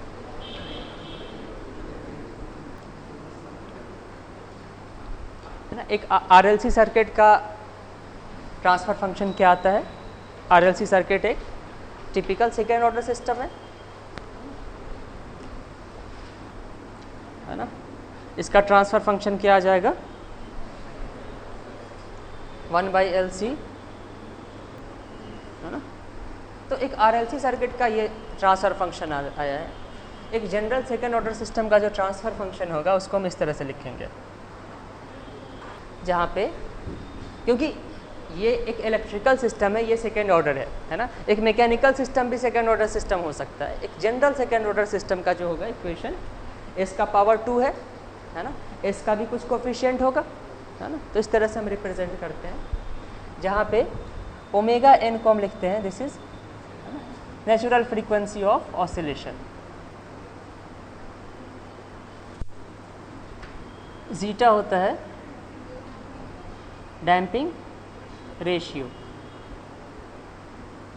इसको हम डैम्पिंग रेशियो कहते हैं। और जीटा इंटू ओमेगा एन जो होता है ये डैम्पिंग फैक्टर कहते हैं इसको। और यही टाइम सेकेंड ऑर्डर सिस्टम का टाइम कांस्टेंट भी यही होता है। इसको अभी रहने दो, टाइम कांस्टेंट अभी नहीं लिखता। तो अब एक ये किसका ट्रांसफ़र फंक्शन है? एक सीरीज़ RLC सर्किट का है ना। तो सीरीज़ RLC सर्किट के लिए आप नेचुरल फ्रीक्वेंसी ऑफ ऑसिलेशन क्या होगा? कंपेयर करो, ओमेगा एन स्क्वायर है और यहाँ पे 1/LC है, तो ओमेगा एन इक्वल टू क्या आएगा? 1/√LC, है ना। यहाँ पे 2 जीटा ओमेगा एन है और यहाँ पे क्या है? R/L। तो 2 zeta omega N equal to R/L, है ना। और omega N equal to 1/√LC है, तो 2 zeta into 1/√LC equal to क्या होगा? R/L, है ना। तो यहाँ से हम जीटा के लिए सॉल्व कर लेंगे। जीटा क्या आ जाएगा? R divided by 2√L/C। Zeta की यूनिट क्या आएगी? L/C की यूनिट क्या होती है? L/C की यूनिट ओम स्क्वायर होती है, ठीक है। L/C की यूनिट ओम स्क्वायर, तो रूट ऑफ L/C की यूनिट ओम आ जाएगी और ऊपर में ओम है तो ओम से ओम कैंसिल, जीटा एक कांस्टेंट आ जाएगा, कोई यूनिट नहीं, ठीक है। अब एक जनरल सेकेंड ऑर्डर सिस्टम का अगर हमें टाइम रिस्पॉन्स पता लगाना है तो सबसे पहले किसके लिए करें? हम इम्पल्स रिस्पॉन्स के लिए करते हैं, ठीक है। अगर एक जनरल सिस्टम है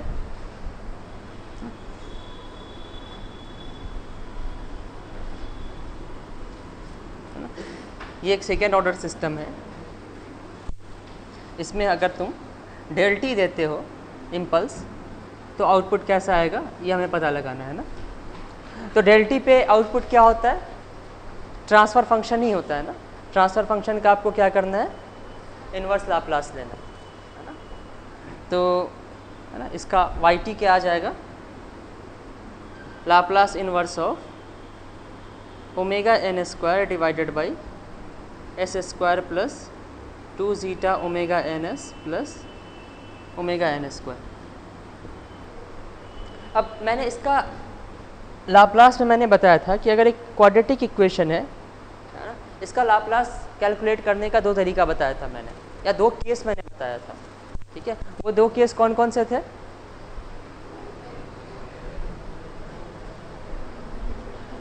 मैंने इसका 2 केस बताया था। देखो एक क्वाड्रेटिक, ये क्वाड्रेटिक इक्वेशन होगा ना, ओमेगा एन जीटा ये सब तो कांस्टेंट है ना।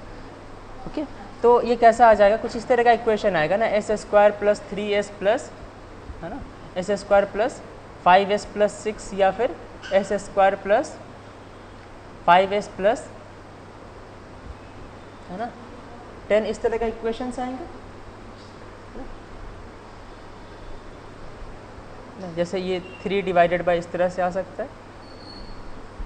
अब मैंने इसका 2 केस बताया था। एक तो ये केस बताया था जब इसका रियल सॉल्यूशन हो। रियल सॉल्यूशन कब होता है, जब B square minus 4ac greater than 0। अगर इसका रियल सॉल्यूशन होगा तो इसका फैक्टराइजेशन भी आसानी से हो जाएगा। जैसे इसका फैक्टर क्या आ जाएगा, s plus 2 into s plus 3 है ना, एक ये फैक्टर आएगा। जैसे इसमें करोगे इसके सॉल्यूशन रियल सॉल्यूशन नहीं है। अब जैसे इसका तुम्हारे को इन्वर्स लाप्लास लेना है तो फैक्टर कर दिया। अब तुम क्या करो, s प्लस 2 अलग करो, s प्लस 3 अलग कर लो, फिर दोनों का इन्वर्स लाप्लास। तो एक फैक्टर आ जाएगा e to power minus 2t ut, दूसरा e to power minus 3t ut है ना। ओके, लेकिन इसमें आप फैक्टर नहीं कर, फैक्टराइजेशन नहीं कर सकते है ना। तो इसको, इसका तरीका मैंने क्या बताया था है ना, इसको आप साइन कॉस के फॉर्म में करोगे। साइन कॉस के फॉर्म में कैसे होता है ना, जैसे साइन टी है, साइन टी का लाप्लास क्या होता है ना, 1 divided by S square plus 1 है ना। या फिर जैसे अगर मैं ऐसे कहूँ e to power minus T sine T का लाप्लास क्या होता है, 1 डिवाइडेड बाई एस की जगह क्या हो जाएगा, s प्लस 1 है ना। तो अगर कोई क्वाड्रेटिक इक्वेशन है तो उसको s प्लस ए का whole square plus some constant का स्क्वायर में भी किया जा सकता है, या फिर इसको फैक्टराइज भी किया जा सकता है। तो तुम अगर फैक्टराइज करोगे तो इस पार्शियल फ्रैक्शन से हो जाएगा। अगर फैक्टराइज नहीं हो पा रहा, जैसे यहाँ पे इसका फैक्टराइजेशन नहीं हो पाएगा है ना, तो इसको तुम किस फॉर्म में करोगे, इसको तुम ऐसे लिख सकते हो, s प्लस 2.5 का होल स्क्वायर कितना दे देगा, ये एस स्क्वायर प्लस 5s दे देगा प्लस 6.25 देगा ना। तो तुम इसको ऐसे लिख सकते हो,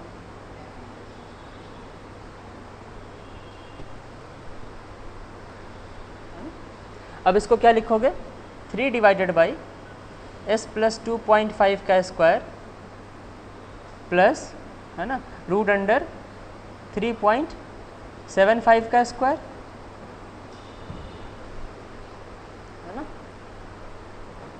ये 3.75 होगा ना, तो रूट करके स्क्वायर कर दिया। अब इसका इन्वर्स लाप्लास क्या होगा,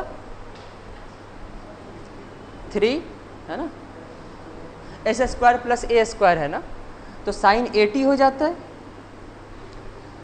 नहीं साइन 80 का लाप्लास क्या होता है, a divided by S square plus A square है ना। e to power minus B T sine 80 का लाप्लास क्या होगा, a डिवाइडेड बाई s की जगह पे अब s प्लस बी होगा ना, s प्लस बी का स्क्वायर प्लस ए स्क्वायर। तो यहाँ पे a भी रहना ज़रूरी है ना, एस प्लस बी का स्क्वायर प्लस ए स्क्वायर, लेकिन ए भी आना ज़रूरी है, तो तुम क्या करो,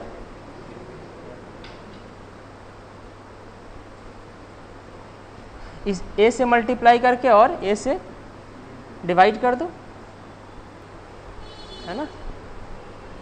तो ये क्या आ जाएगा, 3 डिवाइडेड बाई रूट अंडर 3.75, है ना। इसको यहाँ ले लिया हमने, और इसका लाप्लास क्या, इन्वर्स लाप्लास क्या आएगा, e to power minus B T into sine A T, E to power b की जगह पे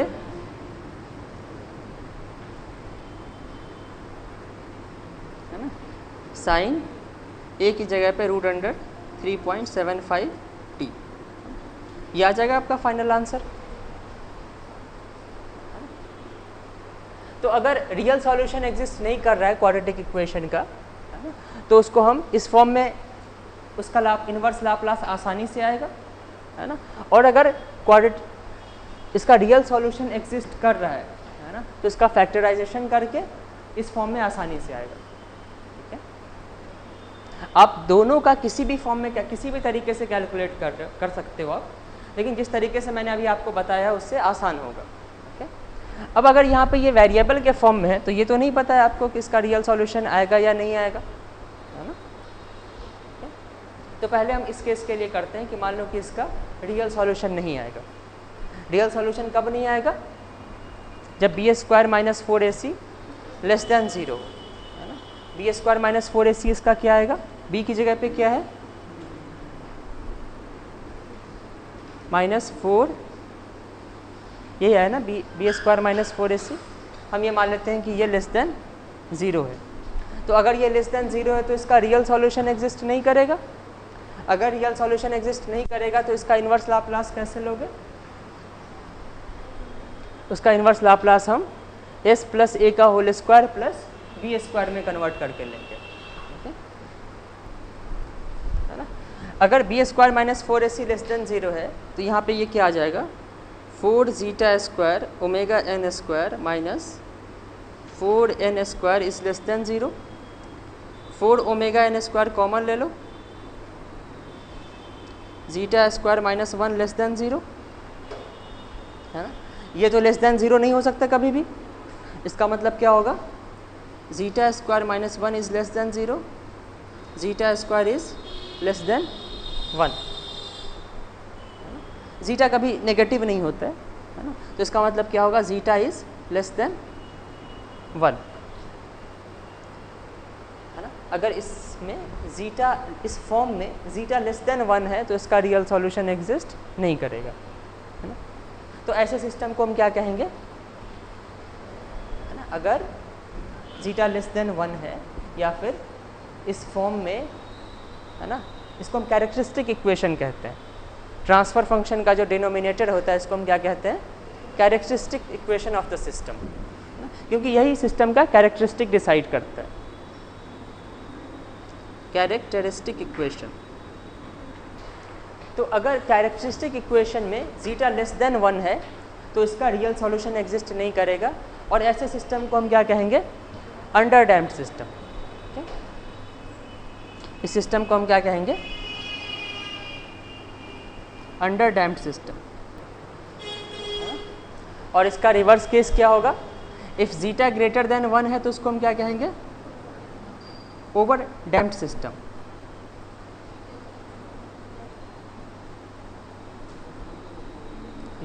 ये अंडर डैम्प्ड का मतलब क्या होता है, अभी तो हम केस बस डिस्कस कर रहे हैं कि कब ओवर डैम्प्ड और कब अंडर डैम्प्ड कहेंगे। डैम्पिंग का मतलब क्या होता है, ठीक है, ऑसिलेशन को रिड्यूस कितना जल्दी हो रहा है। अगर ऑसिलेशन जल्दी रिड्यूस हो रहा है तो उसको हम क्या कहेंगे, डैम्पिंग ज़्यादा है। अगर ऑसिलेशन देर से रिड्यूस हो रहा है तो उसको हम, जैसे एक सिस्टम है जो कंटिन्यूसली ऑसिलेट करता जा रहा है ना, तो हम कहेंगे इसमें डैम्पिंग है ही नहीं, इसका ऑसिलेशन कभी ख़त्म नहीं हो रहा है ना। अगर ऑसिलेशन कम हो रहा है ना, तो उसको कहेंगे सिस्टम में डैम्पिंग है, ठीक है। तो अगर डैम्पिंग ज़्यादा होगा तो ऑसिलेशन क्या होगा, जल्दी ख़त्म हो जाएगा।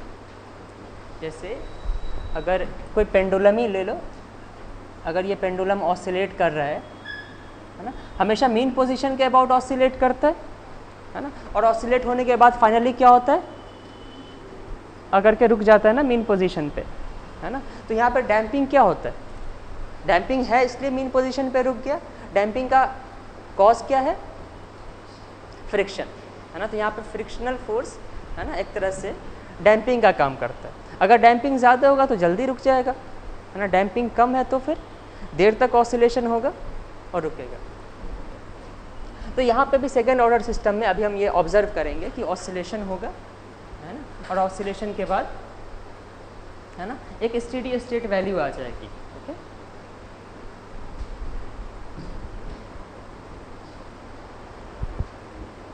ओके, तो जीटा अगर ग्रेटर देन 1 है, पहले आप क्या करोगे, कोई भी सिस्टम दिया हुआ है उसको आप इस फॉर्म में लिखोगे, ठीक है। इस फॉर्म में लिखने के बाद जीटा की वैल्यू कैलकुलेट करोगे। जीटा की वैल्यू आने के बाद अगर ग्रेटर देन 1 आ रहा है तो over damped system, less than 1 आ रहा है तो under damped system. For example मैं आपको पहले एक एग्जांपल दे देता हूँ इस पर, फर्दर आगे मूव करने से पहले इस पर मैं एक एग्जांपल देता हूँ। कोई भी सिस्टम का ट्रांसफर फंक्शन दिया रहेगा, आसानी से रिकॉग्नाइज कर लोगे कि ये फर्स्ट ऑर्डर है या सेकेंड ऑर्डर है ना। जैसे मैं आपको एक सिस्टम दे रहा हूँ, इस सिस्टम में आपको ओमेगा एन जीटा गेन, है ना, ये बताना है, और ये बताना है कि सिस्टम ओवर डैम्प्ड है या अंडर डैम्प्ड है ना। मैंने ऐसे भी बताया, या तो आप जीटा पता लगा लो या फिर बी स्क्वायर माइनस 4ac से भी तो बता रखा है। अगर B square minus 4ac greater than 0 है तभी तो जीटा ग्रेटर दैन 1 आया था, तो ये कौन सा केस होगा, ओवर डैम्प्ड हो जाएगा ना। तो बी स्क्वायर माइनस 4ac क्या आ रहा है, यहाँ पे नेगेटिव आ रहा है, तो ये अंडर डैम्प्ड सिस्टम होगा। ओके, ओमेगा एन की वैल्यू कितनी हो जाएगी, 4, और ये क्या होता है, 2 जीटा ओमेगा एन होता है ना, इसकी वैल्यू 6 है, तो 2 into 4 into zeta equal to 6 है, तो जीटा इक्वल टू क्या आ जाएगा, 3/4। ओके, गेन क्या आ जाएगा, गेन मैंने आपको नहीं बताया है ना। इस सिस्टम का कंप्लीट इक्वेशन क्या होगा, gain into omega N square divided by इस फॉर्म में।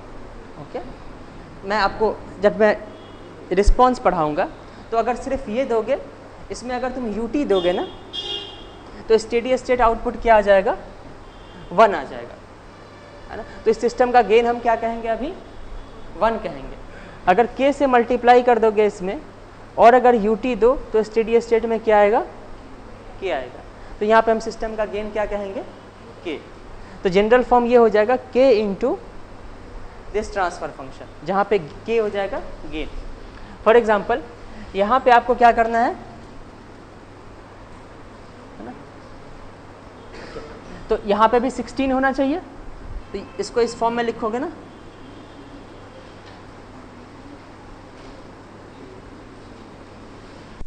और 30 को कंपेंसेट करना है तो 30/16 से मल्टीप्लाई कर देंगे, तो सिस्टम का गेन क्या आ जाएगा, 30/60।